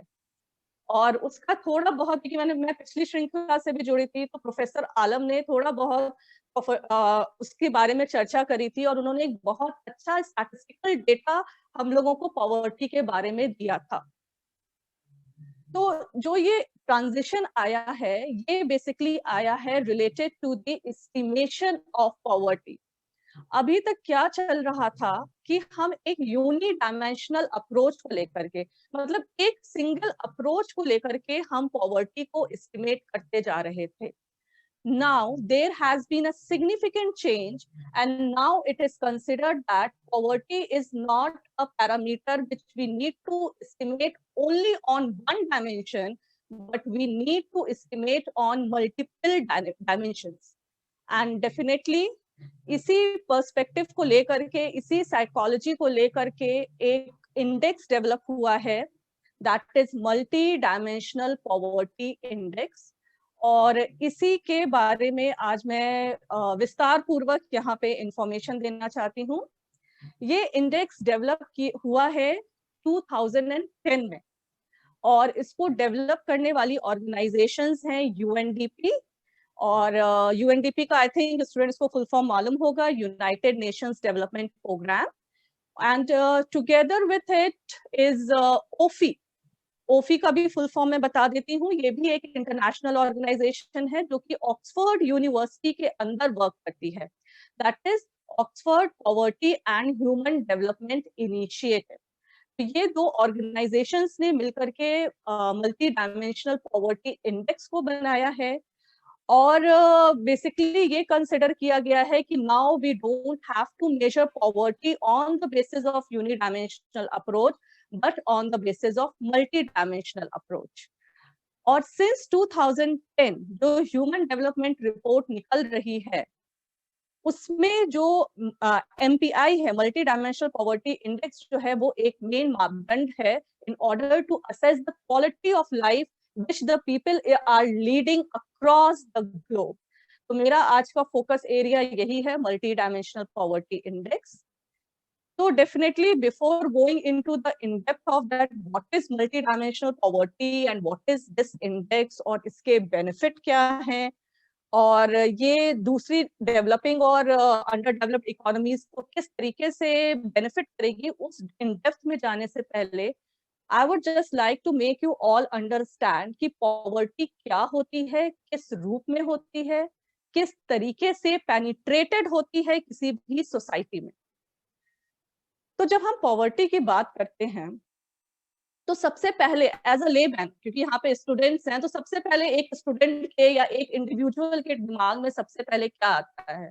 सबसे पहले यही आता है कि कोई फैमिली, कोई हाउस होल्ड, कोई इंडिविजुअल जो है उसके पास पैसा नहीं है, And as a result of which, that individual, that family, that household is unable to maintain their basic minimum requirement. जो हमारी basic standard of living की जो requirement होती है, हम उसको बिल्कुल भी फॉलो नहीं कर पाते, हम उसको बिल्कुल भी एक्सेप्ट, मतलब उसमें हम जी नहीं पाते हैं, इस तरीके की प्रॉब्लम होती है। And as a result of it, because हम मिनिमम बेसिक, हमारे पास पैसा ही नहीं है कि हम minimum basic standard of living को मेंटेन कर पाए, तो अल्टीमेटली ये किस चीज में रिजल्ट करता है? Ultimately it results in hunger, it results in illiteracy, it results in social discrimination, social exclusion, problem of shelter, problem of education, infrastructure facilities. तो हम ये देख रहे हैं कि अगर कोई भी फैमिली या कोई भी इंडिविजुअल हाउस होल्ड अगर पॉवर्टी रिडन है, तो उसके संग उसकी प्रॉब्लम्स में कितनी चीजें, वो लिस्ट कितनी बढ़ती जाती है। तो डेफिनेटली पॉवर्टी को जो हम कहते हैं, poverty is very much deeply rooted in the society and it is a chronic problem, एक बहुत ही क्रॉनिक यानी बड़ी प्रॉब्लम है किसी भी अंडर डेवलप्ड और डेवलपिंग इकोनॉमी के लिए। और जब हम पॉवर्टी के प्रकार की बात करते हैं कि पॉवर्टी किस रूप में पेनिट्रेटेड है दुनिया में या किस रूप में पेनिट्रेटेड है किसी भी इकोनॉमी में, तो डेफिनेटली इसके बहुत सारे रूप हैं। और सबसे पहले मैं सिचुएशनल पॉवर्टी की बात कहूंगी। मुझे टर्मिनोलॉजीज हिंदी में नहीं पता, लेकिन मैं पूरी कोशिश कर रही हूँ यहाँ पे कि मैं आपको कंसेप्चुअल क्लैरिटी दे सकूं। सिचुएशनल पॉवर्टी एक ऐसी पॉवर्टी होती है कि सडनली एक सिचुएशन अराइज हो जाती है और लोग पॉवर्टी रिडन हो जाते हैं, मतलब पॉवर्टी के उसमें वो अंदर आ जाते हैं। अब जैसे कि कोई भी नेचुरल कैलामिटीज हम ले लेते हैं, जैसे कि अर्थक्वेक्स होते हैं, जैसे फ्लड आया, इस तरह की वॉर हुई, इस तरह की कोई भी सिचुएशन हुई और फैमिलीज जो है पॉवर्टी में आ गई। और कोविड-19 मैं यहाँ पे मेंशन करना चाहूंगी कि कोविड-19 जो है सबसे बेस्ट एग्जांपल है सिचुएशनल पॉवर्टी का, कि एक साल के अंदर एक महामारी आई, एक बीमारी ऐसी आई और जिसकी वजह से इतने सारे लोग अनएम्प्लॉयड हो गए और पॉवर्टी के मतलब कि पॉवर्टी रिडन हो गए, मतलब उसके अंदर ड्रिवन हो गए, उसके अंदर चले गए। तो और यूएनडीपी ने ये बताया है अपनी रिपोर्ट में, 2020 की जो यूएनडीपी की रिपोर्ट आई है, बेसिकली मेरा इंटरेस्ट एरिया इंटरनेशनल इकोनॉमिक्स ही रहता है, तो हमेशा मैं इंटरनेशनल लेवल पे क्या हो रहा है मैं हमेशा पढ़ती रहती हूँ। तो यूएनडीपी की जो 2020 की रिपोर्ट आई है उसमें ये बताया गया है कि around 490 million people, just imagine around 490 million people in 1 year, that is in 2020 itself, has splurged into multi-dimensional poverty. तो हम ये देख सकते हैं कि ये एक बेस्ट एग्जांपल है सिचुएशनल पॉवर्टी का, जो कि एक अनएक्सपेक्टेड फॉर्म में एक सिचुएशन ऐसी डेवलप हुई और इतने लोग पॉवर्टी में चले गए। दूसरी पॉवर्टी होती है जनरेशनल पॉवर्टी, जिसमें नाम से ही समझ में आ रहा है जनरेशनल पॉवर्टी का मतलब क्या हुआ कि एक जनरेशन से दूसरी जनरेशन उस पॉवर्टी में रह जाती हैं और एक ऐसा विशियस सर्कल फॉर्म हो जाता है कि वो उस पॉवर्टी से बाहर नहीं निकल पाती हैं और उसी में जीते मरते रहते हैं लोग। दूसरे टाइप की पॉवर्टी हम कहते हैं urban and rural poverty. And when we talk about urban and rural poverty, it is always said कि अर्बन और rural poverty are interlinked with each other. अब हम ये कैसे जानेंगे कि ये दोनों पॉवर्टी कैसे इंटरलिंक्ड होती हैं? तो डेफिनेटली जब रूरल एरियाज में लोगों को पैसा नहीं होता उनके हाथ में, तो डेफिनेटली उनके हाथ में कोई भी फैसिलिटीज नहीं होती हैं, चाहे वो एजुकेशन की हो, चाहे वो हेल्थ की हो, चाहे वो इंफ्रास्ट्रक्चर की हो, फूडिंग, शेल्टर, क्लोथिंग, जो भी प्रॉब्लम्स हैं वो रूरल एरियाज में वो फेस कर रहे होते हैं। And definitely they think of कि चलो यहाँ तो हमको इतनी प्रॉब्लम्स हैं, चलो हम शायद थोड़ा शहर की ओर बढ़े, शहर की ओर माइग्रेट करें। तो ये हो सकता है कि हम उन सिचुएशन से बाहर आ जाएं, थोड़ा पैसा कमा लें और थोड़ी बेसिक जो हमारी रिक्वायरमेंट है उनको हम पूरा कर सकें। लेकिन जब वो शहर आते हैं, शहर में भी उनके संग वही प्रॉब्लम्स आ जाती हैं related to shelter, related to fooding, education, infrastructure. तो क्या हुआ, रूरल एरिया से पॉवर्टी आ चुकी है अर्बन एरियाज में। So that's why we say that rural poverty and urban poverty, they both are interlinked or interrelated with each other. Economics में जब हम पॉवर्टी के बारे में पढ़ते हैं तो इकोनॉमिक्स में वी सी, जो कि प्रोफेसर आलम ने भी अपनी पहली या दूसरी स्लाइड में ही बताया था कि जब हम इकोनॉमिक्स में पॉवर्टी को पढ़ते हैं तो we study it in two heads, that is absolute poverty and relative poverty. अब इन दोनों में डिफरेंस क्या होता है?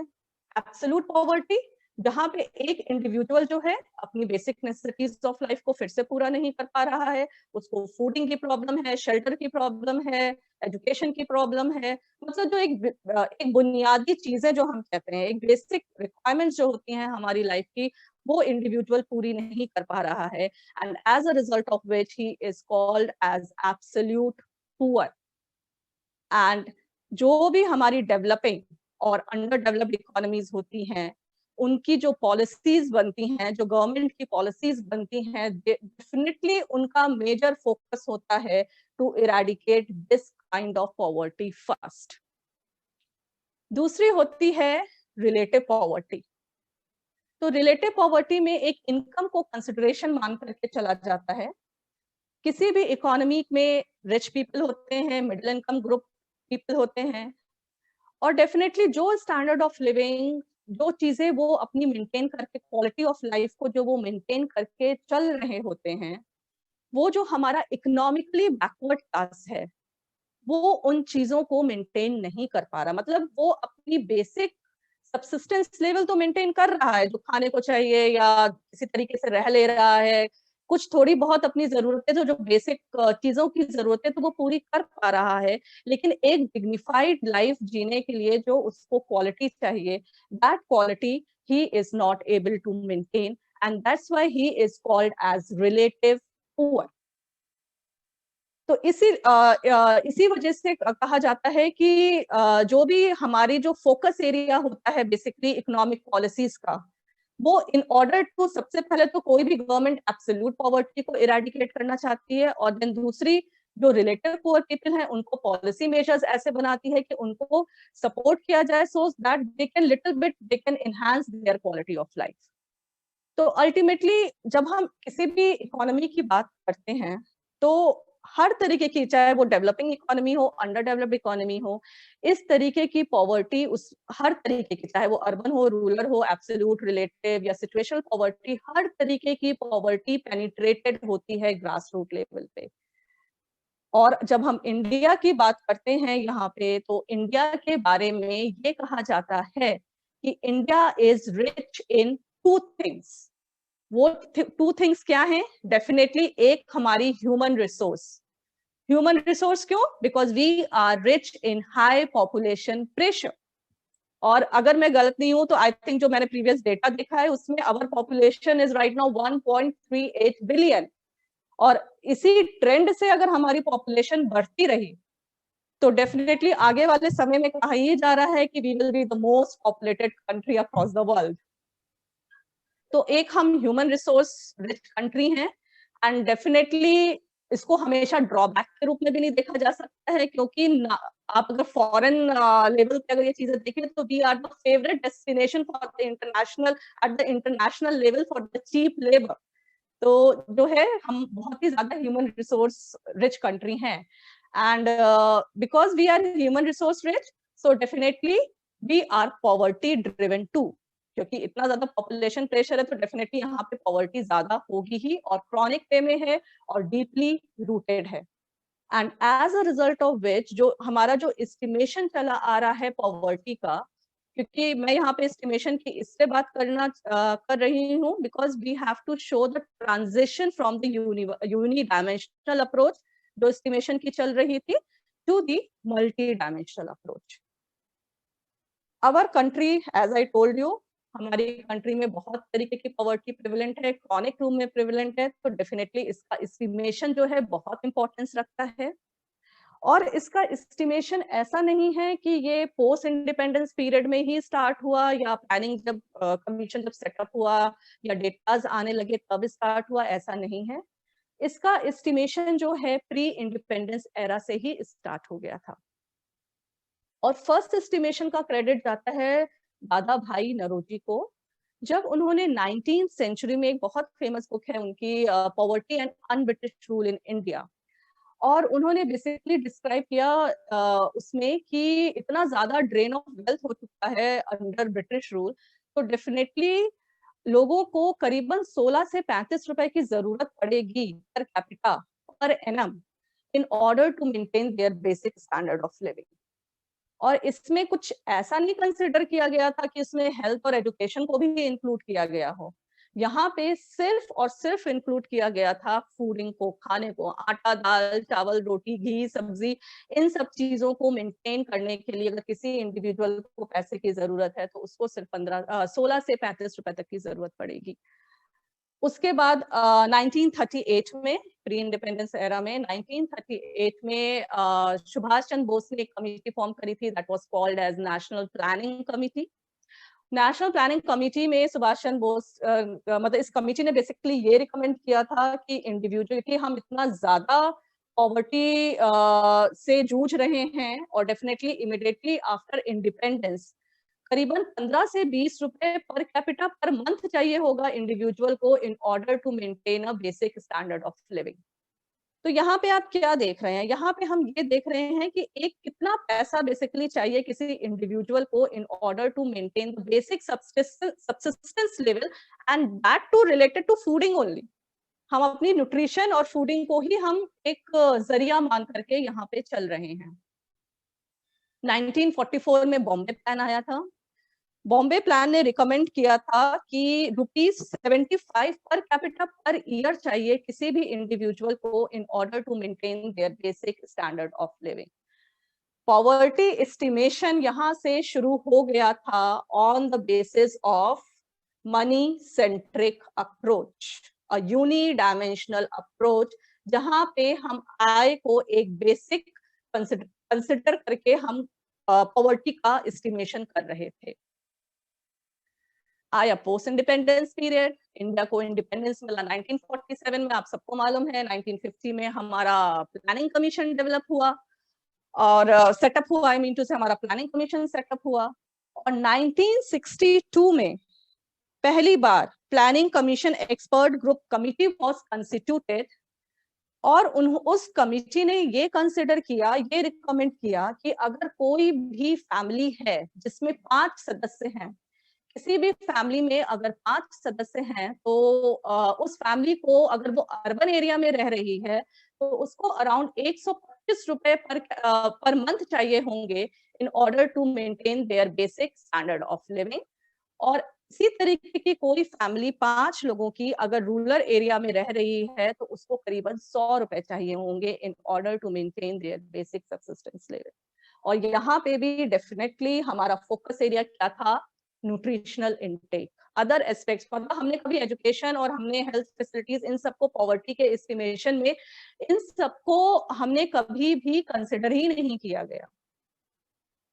1971 में आई VM Dandekar and Rath committee और ये कंसिडर किया गया कि जो है first systematic estimation of poverty इस टाइम पे हुआ था, क्योंकि नेशनल सैंपल सर्वे के थ्रू 1960-61 का डेटा हमारे पास आ चुका था और दांडेकर एंड रथ कमिटी ने एक थोड़ा सा डिफरेंट अप्रोच को लेकर के पॉवर्टी को एस्टिमेट किया और उन्होंने ये कंसिडर किया कि now we have to look into the nutritional value, मतलब न्यूट्रिशनल कैलोरी इनटेक कितना एक इंडिविजुअल को चाहिए in order to maintain their basic need of fooding। तो उसको फिक्स कर दिया गया था around 2250 calories intake per day per individual, both for the rural and the urban areas. तो money centric approach, unidimensional way में money centric approach, then calorie intake approach में हम इसमें रिवॉल्व कर रहे हैं in order to estimate poverty. ये बार बार मैं ये इसलिए रिपीट कर रही हूँ ताकि आप एस्टिमेशन ऑफ पॉवर्टी को अभी तक क्या हो रहा था और क्या होने वाला है उसमें आप लोग डिफरेंस समझ सकें। इसीलिए that's why I am giving you this chronological order since pre independence period to post independence era जो अभी तक चला आ रहा है। So I think by this time you might be clear कि हम कैसे income centric या nutritional calorie intake को लेकर के poverty का estimation करते आ रहे हैं. In continuation to this, Alak Committee was set up in 1979 under the chairmanship of Y.K. Alak. और उन्होंने दो फिर से segregate कर दिया rural और urban poverty को on the basis of nutritional calorie intake. ये डेटा तो खैर हम लोग क्योंकि इकोनॉमिक्स मैंने क्लास 8 से पढ़ी हुई है तो डेफिनेटली ये डेटा तो हम लोग को अब रट चुका है कि रूरल एरियाज में कितना कैलोरी इनटेक होना चाहिए था 2400 calorie intake and urban areas में 21 कैलोरी इनटेक, जो हम लोग के माइंड में एकदम इनग्रॉस्ड है अच्छे से. सो ये उन्होंने डेटा दिया कि basically like for the rural areas we need to have around 400 calorie intake per day, per capita per day, individual need in order to maintain his basic need of life. और urban area में वही चीज 2100 calorie intake, nutritional calorie intake. और monetary terms में इसको describe कर दिया गया था ₹56 for the urban area and ₹49 for the rural areas. 1993 में लक्कड़वाला कमेटी आई, इन्होंने फिर एक अलग डेफिनेशन दे दी पॉवर्टी लाइन की. इन्होंने स्टेट स्पेसिफिक वे में पॉवर्टी को डिफाइन कर दिया on the basis of agricultural and rural workers, on the basis of agricultural and industrial workers. और जब रूरल एरियाज की बात आई तो उन्होंने कंज्यूमर प्राइस इंडेक्स लिया एग्रीकल्चरल वर्कर्स का, और जब अर्बन एरियाज की बात आई तो उन्होंने लिया इंडस्ट्रियल वर्कर्स, उनका कंज्यूमर प्राइस इंडेक्स लिया इंडस्ट्रियल वर्कर्स का. And ultimately state specific poverty lines को डिफाइन कर दिया on the basis of rural areas and urban areas based on agricultural and industrial labourers. And this mechanism continued till 2011. 2009 में आई थी Tendulkar committee. Tendulkar committee ने poverty का 2004-5 का ही data मैं यहाँ पे दे रही हूँ. मैं यहाँ पे बहुत ज्यादा स्टैटिस्टिकल इन्फॉर्मेशन में डीप इन डेप्थ इसलिए नहीं जा रही क्योंकि प्रोफेसर आलम ने ऑलरेडी आप लोगों को अच्छी स्टैटिस्टिक्स दी हैं एंड देन यहाँ पे फिर से वही रिपीटिशन हो जाता. So 2004-5 में it was considered as ₹446 per capita per month in rural areas and 578 per capita per month in urban areas. तो यहाँ तक हम ये देखते आ रहे हैं कि हमारा जो भी पॉवर्टी एस्टिमेशन हो रहा है, we are doing it in a unidimensional way by taking a approach as money centric approach और income approach को लेकर के आ रहा है. अब 2012 में, अब यहाँ से थोड़ा सा आप लोग और ध्यान से सुनिएगा, 2012 में आई थी रंगराजन कमेटी. रंगराजन कमेटी ने भी बहुत सारे रिकमेंडेशंस दिए, बहुत सारे उनके ऑब्जेक्टिव्स थे. Definitely I am not going into in depth of all that. I just focus on the two objectives with which the Rangarajan committee ने सबसे पहले रखे थे. उनकी पे क्योंकि मेरा लेक्चर का भी फोकस वही है तो डेफिनेटली मैं उसी पे फोकस कर रही हूँ यहाँ पे. पहली चीज उन्होंने ये ऑब्जेक्टिव सामने रखा कि क्या जो हम इनकम एस्टिमेशन, इनकम अप्रोच से जो एस्टिमेशन कर रहे हैं पॉवर्टी का, क्या ये सही है, मतलब क्या ये पूरी क्लियर पिक्चर दे रहा है हमको पॉवर्टी एस्टिमेशन की. And with this approach, are we in a position to meet the international standards of poverty estimation? तो ये दो ऑब्जेक्टिव्स थे. और जैसे कि कहा जाता है कि जब भी कोई ट्रांजिशन आना होता है या जब भी कोई बदलाव आना होता है तो उसके पीछे कोई ना कोई एक स्टोरी होती है. तो डेफिनेटली अगर रंगराजन कमेटी ने ये ऑब्जेक्टिव रखा तो डेफिनेटली कहीं ना कहीं कुछ ना कुछ तो इंटरनेशनल लेवल पे ऐसा चल रहा होगा कि we have to focus on the thing कि वेदर जो एस्टिमेशन जो हम पॉवर्टी का लेकर के चल रहे हैं, एक यूनिडायमेंशनल अप्रोच को लेकर के चल रहे हैं, क्या इससे हम इंटरनेशनल स्टैंडर्ड्स को मीटअप कर पा रहे हैं कि नहीं कर पा रहे हैं. तो 2000s का जो टाइम पीरियड है, ये एक ऐसा टाइम पीरियड है जहाँ पे बहुत सारे इंडिसेस डेवलप हुए थे और फोकस चेंज हो रहा था from the monetary aspects to the non monetary one. यहाँ पे जो जैसे कि बहुत सारे एक तो हमारा ह्यूमन डेवलपमेंट इंडेक्स है, ये जैसा हम सब लोग जानते हैं ह्यूमन डेवलपमेंट इंडेक्स है जो कि UNDP का ही इंडेक्स है, बेसिकली उन्होंने ही निकाला हुआ है वो इंडेक्स जो कि क्वालिटी ऑफ लाइफ को असेस करता है। और उसके 3 डायमेंशंस क्या है, लाइफ एक्सपेक्टेंसी, दूसरा शायद एजुकेशन में इयर्स ऑफ स्कूलिंग, और तीसरा है लिविंग स्टैंडर्ड्स का, जिसमें उन्होंने पर कैपिटा इनकम और ग्रॉस नेशनल इनकम को ही कंसिडर किया है in order to assess the standard of living. तो और ये भी मैं साथ में एड ऑन कर देना चाहती हूँ यहाँ पे बच्चों के लिए, स्टूडेंट्स के लिए, कि ये index human development index Amartya Sen ने बनाया था along with one of the Pakistani economist Mahmudul हक, और 1990 में ये इंडेक्स बना था। और तब से इस इंडेक्स को एक बहुत ही अच्छा सक्सेसफुल इंडेक्स माना जाता है in order to assess the quality of life of a human being. तो अभी तक ये सक्सेसफुल इंडेक्स तो हमारे पास था ही, लेकिन 2000 में कुछ ऐसे नॉन मॉनेटरी इंडेक्सेस आ गए थे in order to assess the quality of life of the people across the globe. तो वो इंडेक्सेस बेसिकली क्या थे? Good governance, global peace, social protection, global hunger. तो इस तरीके के इंडेक्सेस का डेवलपमेंट हो गया था। And apart from this thing, 1995 से लेकर के 2011 तक बहुत ज्यादा सर्वेस कंडक्ट हुए थे इंटरनेशनल नेशनल लेवल पे। बहुत ज्यादा सर्वेस कंडक्ट कर रही थी सारी इंटरनेशनल ऑर्गेनाइजेशंस, यूएनडीपी तो एक है, यूनिसेफ है, डब्ल्यूएचओ है। तो क्योंकि इतना टेक्निकल एडवांसमेंट हो चुका था, इतने ज्यादा लैपटॉप्स और इन सब तरीके से एडवांसमेंट हो चुका था कि आराम से डेटास जो थे वो मिल सकते थे किसी भी डेवलपिंग और अंडर डेवलप्ड इकोनॉमीज के। तो बहुत सारे इस समय रिसर्च कंडक्ट करी गई थी, सर्वेस कंडक्ट करे जा रहे थे, और उसमें से जो इम्पोर्टेंट सर्वेस थे उनके नाम मैं आपको यहाँ पे बताना चाहती हूँ। Demographic health survey, multiple indicator cluster survey, standard of living survey, core welfare survey.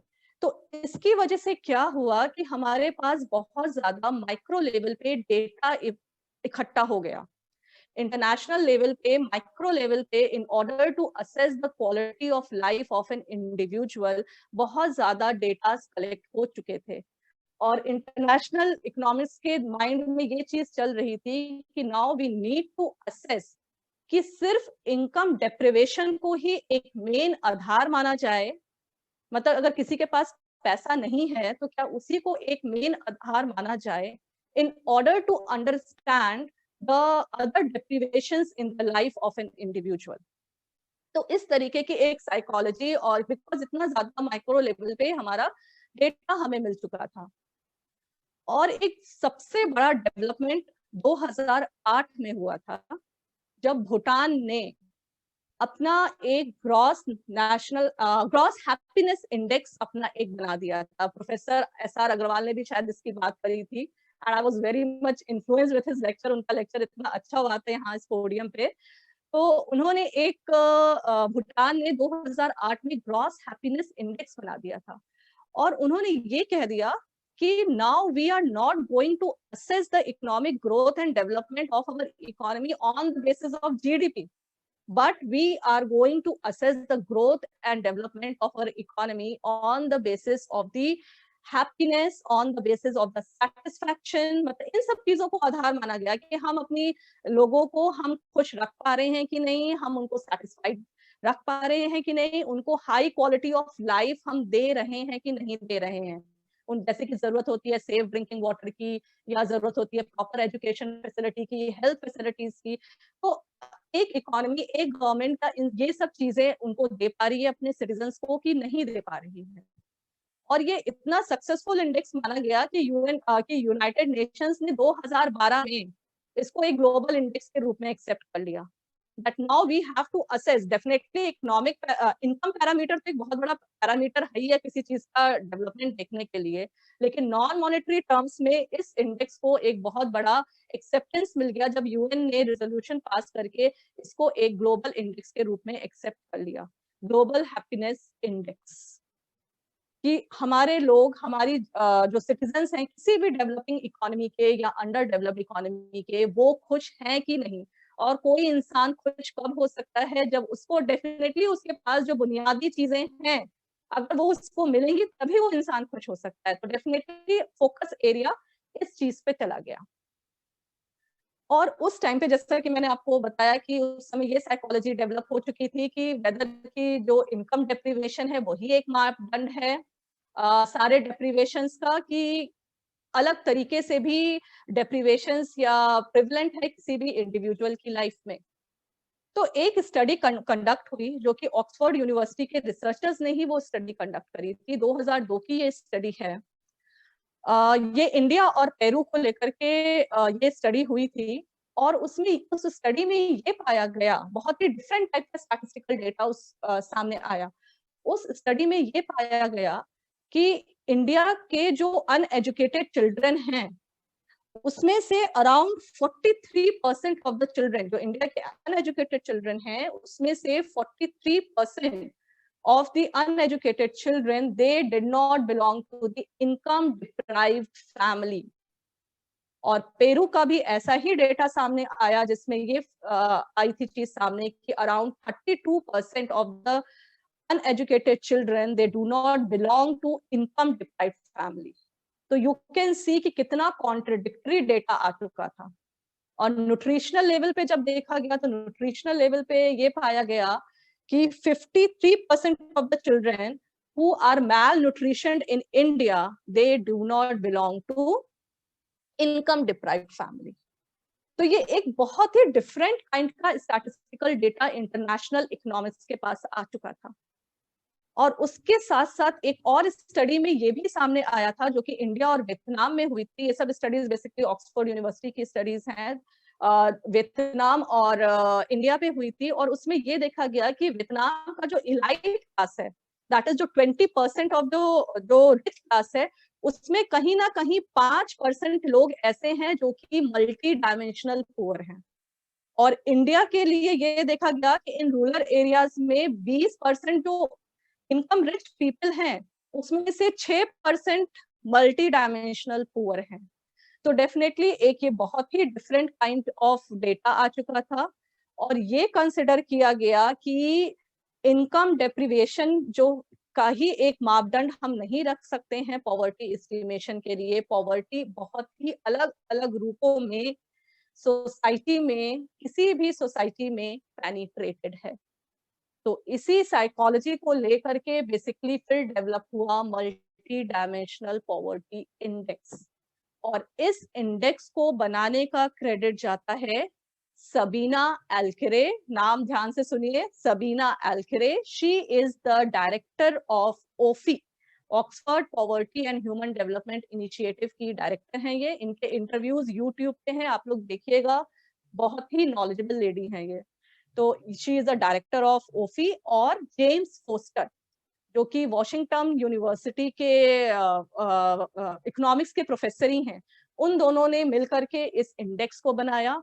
And they have considered कि ये इंडेक्स एक मल्टी डायमेंशनल इंडेक्स है।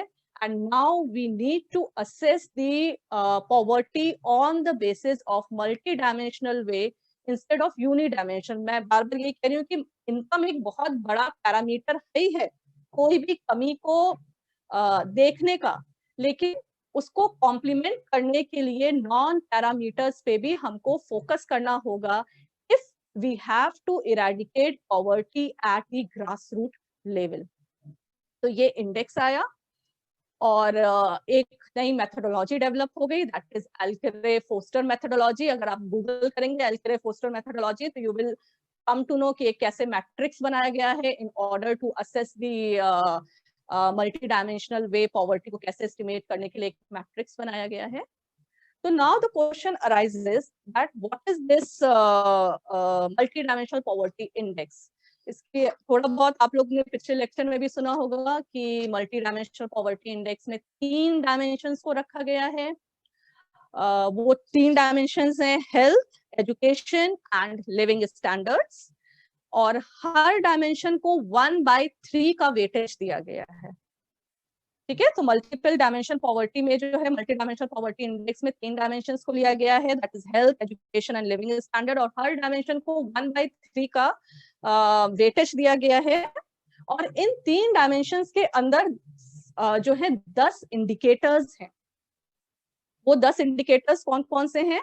हेल्थ के अंदर न्यूट्रिशन एंड चाइल्ड मोर्टेलिटी है, एजुकेशन के अंदर ईयर्स ऑफ एजुकेशन की 6 ईयर्स तक बेसिक एजुकेशन किसी बच्चे को मिली है कि नहीं मिली है, स्कूल अटेंडेंस है। लिविंग स्टैंडर्ड के अंदर 6 इंडिकेटर्स को रखा गया है, that is cooking fuel, sanitation, drinking water, electricity, housing and assets. Assets में मटेरियलिस्टिक असेट्स को कंसिडर किया गया है कि किसी के पास mobile phone, television, cycle, bicycle, इस तरीके की चीजें जो थोड़ी सुविधाएं देता है जिंदगी में, क्या वो चीजें हैं कि नहीं।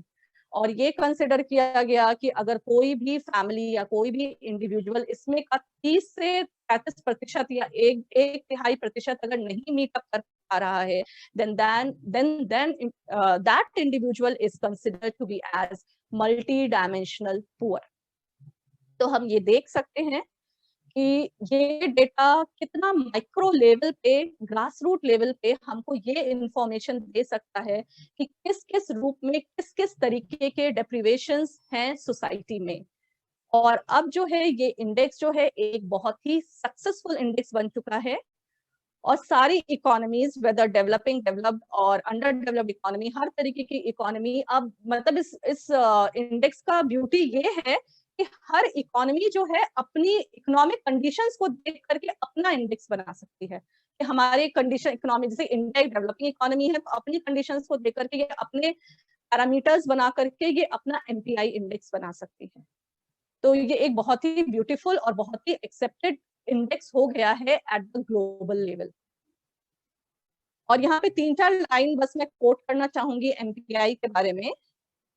It is said that MPI not only helps in the effective allocation of resources by making it possible to understand the greatest intensity of poverty, but also helps in monitoring the impact of government policy as a tool of eradicating poverty at the grassroots level. So we could say that कि कैसे at the grass root level पे poverty को eradicate करा जा सकता है। ये सिर्फ एक टूल ये बन करके नहीं रह गया है कि ये सिर्फ हमको इंटेंसिटी बता रहा है कि किस इंटेंसिटी से पॉवर्टी प्रेजेंट है किसी भी सोसाइटी में, but it is also letting us know the government of those economies कि at the grass root level पे हम कैसे पॉवर्टी को इरेडिकेट कर सकते हैं। और यहाँ पे एक चीज मैं और ऐड ऑन करना चाहूंगी कि यूएनडीपी ने जो अपना गोल बना करके रखा है, यूएनडीपी का एक गोल है कि 2030 तक उनको नो पॉवर्टी करना है, किसी एक पर्टिकुलर कंट्री में नहीं बट अक्रॉस द ग्लोब।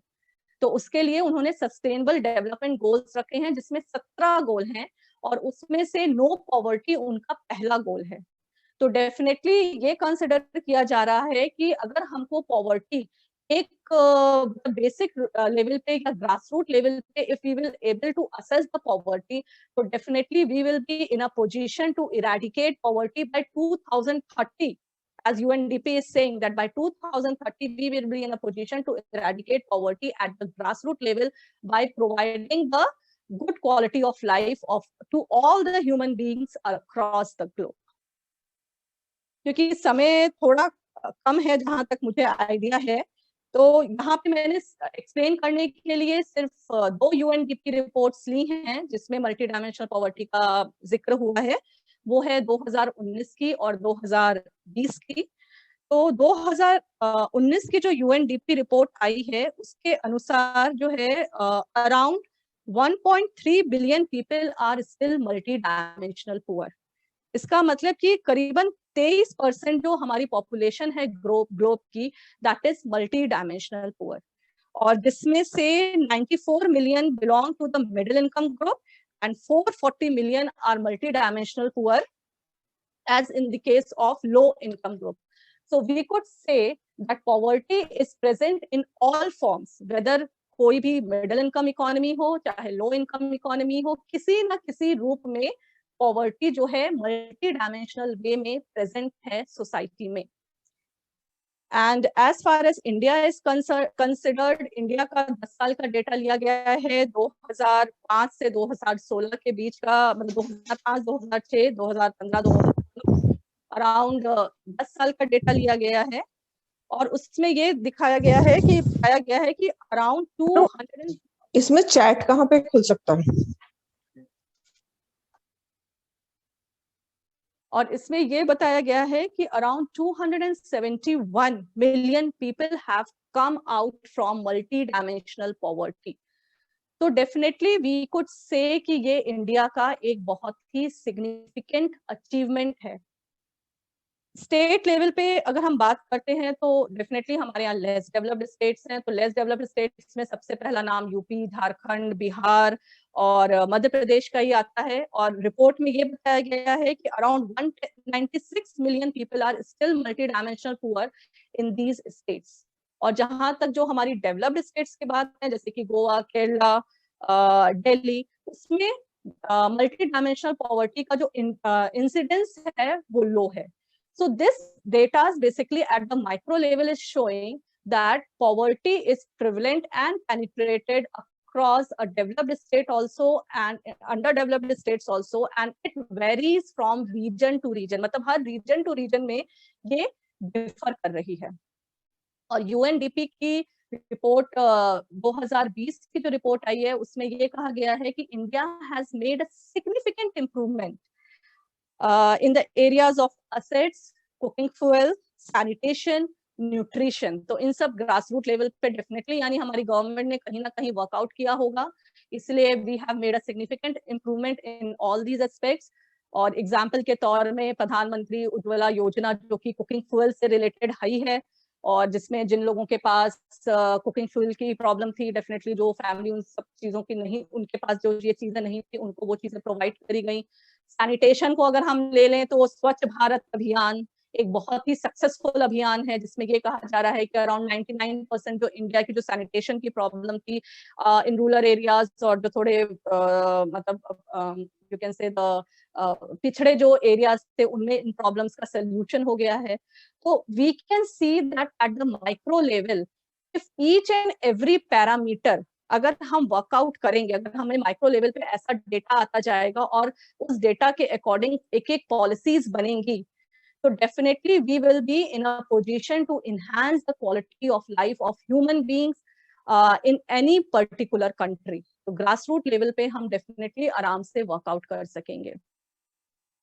और इसीलिए नीति आयोग ये एक बहुत बड़ा लेटेस्ट डेवलपमेंट है। नीति आयोग ने 2020 में ये डिक्लेयर कर दिया है कि India is in its advance stage of making its own MPI, मतलब हमारे देश का एक अपना मल्टी डायमेंशनल पॉवर्टी इंडेक्स बनने वाला है। एक्चुअली एडवांस स्टेज पे है, बन चुका है, जिसमें जो है हर स्टेट और यूनियन टेरिटरीज को रैंक किया जाएगा on the basis of different indicators, जैसे कि मैंने आपको मल्टी डायमेंशनल पॉवर्टी इंडेक्स के इंडिकेटर्स बताए जो 10 इंडिकेटर्स हैं, and it needs to meet with the international standards. तो इंडिया के पास, हमारे पास अपना ऑलरेडी एक एमपीआई हो जाएगा। और डेफिनेटली ये भी कहा गया है कि उस हिसाब से state reforms action plan, that is sharp, state reforms action plans को बनाया जाएगा in order to work out at the grassroots level to eradicate the problems in the life of the people. और नीति आयोग ने एमपीआई कोऑर्डिनेशन कमेटी भी बना ली है, which has included the members of different line of ministries and departments.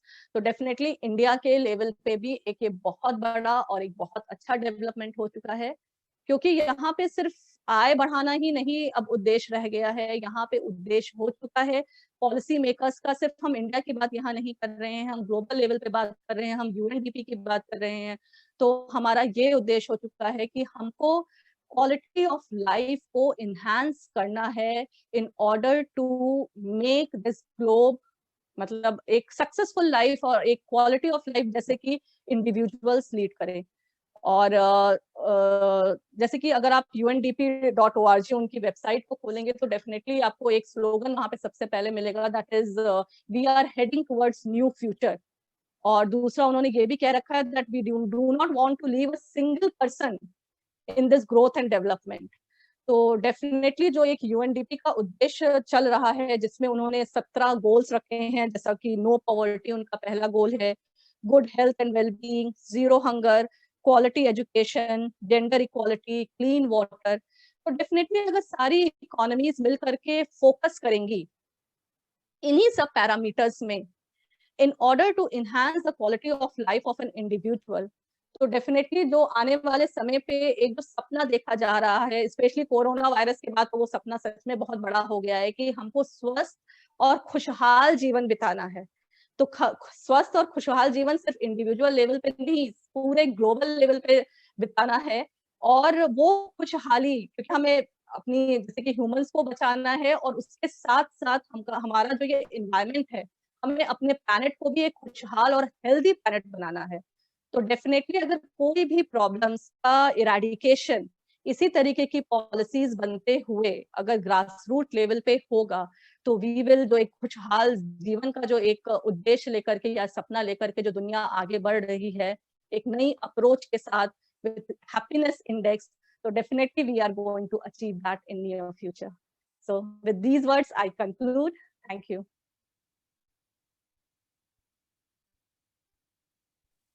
Thank you ma'am. Thank you sir. Students के लिए ये time होगा कि अगर वो अपने क्वेश्चंस मैम से पूछना चाहते हैं तो they can simply type their names in the chat box for the questions. You have just 5 minutes, so you can type your names in the chat box, and in case if there are no questions, then we will proceed further.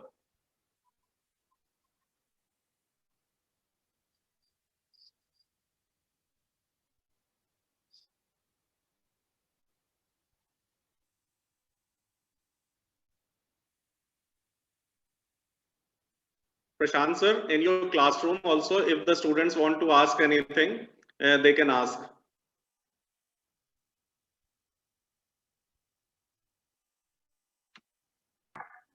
No, sir, the lecture was too much of the explained, so nobody has query about this one. So I think coming on this session. Okay, sir. और जैसा कि सबको बता दिया गया है कि we also have a YouTube channel, and all the lectures get uploaded on the YouTube channel within 1 or 2 days. So you may please like and subscribe the channel so that you get the updates on a regular basis.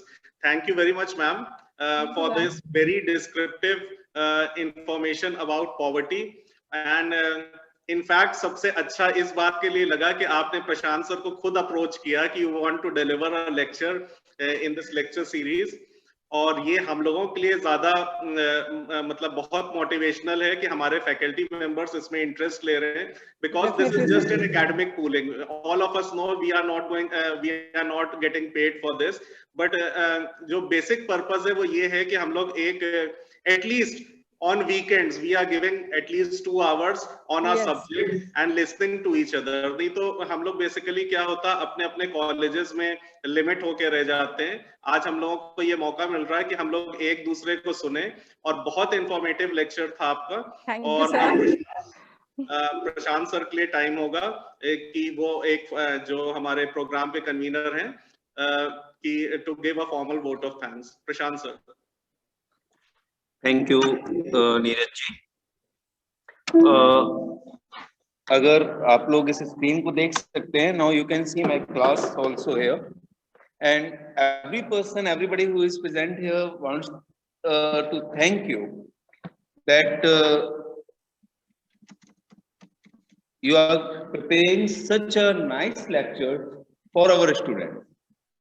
This is an opportunity as well as for the students, as well as for us as a faculty member, that we are preparing such a nice notes, doing such a tremendous job within 6 or 7 days. We prepare a PPT or a lecture for our students. और मैं आपको Jaya ma'am विशेष रूप से धन्यवाद देना चाहूंगा कि तरफ से इस लेक्चर को चुना, और बहुत ही इंप्रेसिव लेक्चर था. मैं प्रोफेसर लोकेश सर का बहुत धन्यवाद करूंगा. मुझे मालूम है कि 11 बजे से उनके यहाँ प्रेयर होती है जिसमें उनको जाना पड़ता है, और उसके बावजूद वो 11 बजे से ही अपना तैयार थे इस लेक्चर के लिए. और उनका लेक्चर मैं जानता हूँ वो ऐसे फील्ड को बिलोंग करते हैं जहाँ ग्रास रूट लेवल पर काम होता है. गुजरात विद्यापीठ एक ऐसा इंस्टीट्यूशन है जहाँ रूरल एरियाज के बच्चे आते हैं, वो वहीं रहते हैं, वहीं पढ़ते हैं. और मेरे स्टूडेंट्स को भी जानकर ये हैरानी होगी कि वहाँ स्टूडेंट्स अपना सारा काम खुद करते हैं. वहाँ मैथ्स तक उनको खुद संचालित करनी पड़ती है, वेजिटेबल्स खुद वहाँ उगाते हैं, और कैटल रियरिंग भी करते हैं. तो स्टूडेंट्स वहाँ वो सारे काम करते हैं और स्टूडेंट्स वहाँ वास्तव में एंटरप्रेन्योरशिप सीखते हैं। जितने ग्रामीण रोजगार हो सकते हैं स्टूडेंट्स वहाँ एप्लेटेड हैं और उन रोजगार में बढ़ चढ़कर हिस्सा लेते हैं। गांधीयन दर्शन वहाँ का एक कॉन्सेप्ट है, सूत काटना वहाँ का एक कॉन्सेप्ट है जो आपको गुजरात विद्यापीठ में देखने को मिलेगा, और वही हमने लोकेश सर की स्पीच में फील भी किया। तो मैम आपका बहुत बहुत शुक्रिया, लोकेश सर आपका बहुत बहुत शुक्रिया। हम पुनः चाहेंगे कि आप लोग आए एक दिन और हमारे स्टूडेंट्स को किसी और विषय पर इतनी ही जानकारी, इतनी ही कहना चाहिए गहन अध्ययन आपने किया। मुझे लग रहा है कि आपने पूरा डेटा और निकाला, पूरा मैनेज किया डेटा को, शायद हम लोग उतना रेगुलर टीचिंग में नहीं कर पाते हैं। और यही इसका उद्देश्य भी इस लेक्चर सीरीज का, कि हम टीचर्स किसी एक पर्टिकुलर टॉपिक को चुने, 10-15 दिन उस पर मेहनत करें और उसके बाद अपने स्टूडेंट्स को एक एसेंस दें। बहुत बहुत शुक्रिया मैम आपका। और thank you sir, thank you. SP Singh sir का भी बहुत शुक्रिया अदा करता हूँ कि वो अपना पूरा सेटअप प्रदान कर रहे हैं। नीरज सर का बहुत बहुत शुक्रिया, वो इतना अच्छा कोऑर्डिनेट कर रहे हैं। और ये सीरीज मैं ऑनलाइन पर नहीं जा रहा हूँ, ऑनलाइन में आपको 40-45 दिखेंगे, लेकिन in different states, in different colleges, different class, these are the students who are directly attending these lectures through projectors and better screens. So ma'am, thank you very much. Thank you sir, thank you Neeraj sir. Thank you ma'am, thank you Prashant sir. और प्रशांत sir का role सबसे last में जरूर आ रहा है, मगर इनका main role है कि he is providing us very good resource persons. और सही में मैम आपने जितनी तैयारी करी थी और अपने इंटरेस्ट से तैयारी करी थी, इसने हम लोगों को बहुत इंस्पायर किया है। Thank you sir. समय आपका लेक्चर चल रहा था उतने समय हमारे स्टूडेंट्स के मैसेज आ रहे थे कि सर बुक में हम लोगों ने सिर्फ 2 तरह की पॉवर्टी पढ़ी है, ये बची हुई किस बुक में मिलती है। अरे वाह, really great. Yeah. In future भी जब आपकी जरूरत पड़ेगी, बिल्कुल sir, definitely I will always be there, because मेरे को तो लग रहा है कि बच्चों को पढ़ाने के साथ साथ क्योंकि उनको इतनी चीजें बतानी है, तो बैकग्राउंड पे हम लोग वर्क कर लेते तो अपना नॉलेज बेस बहुत ज्यादा एनहांस हो जा रहा है। So definitely it is really a very good and creative forum, I should say, in order to for the teaching learning process. Really great sir. Okay, thank you sir, thank you. Rohit sir, you can switch off the recording now.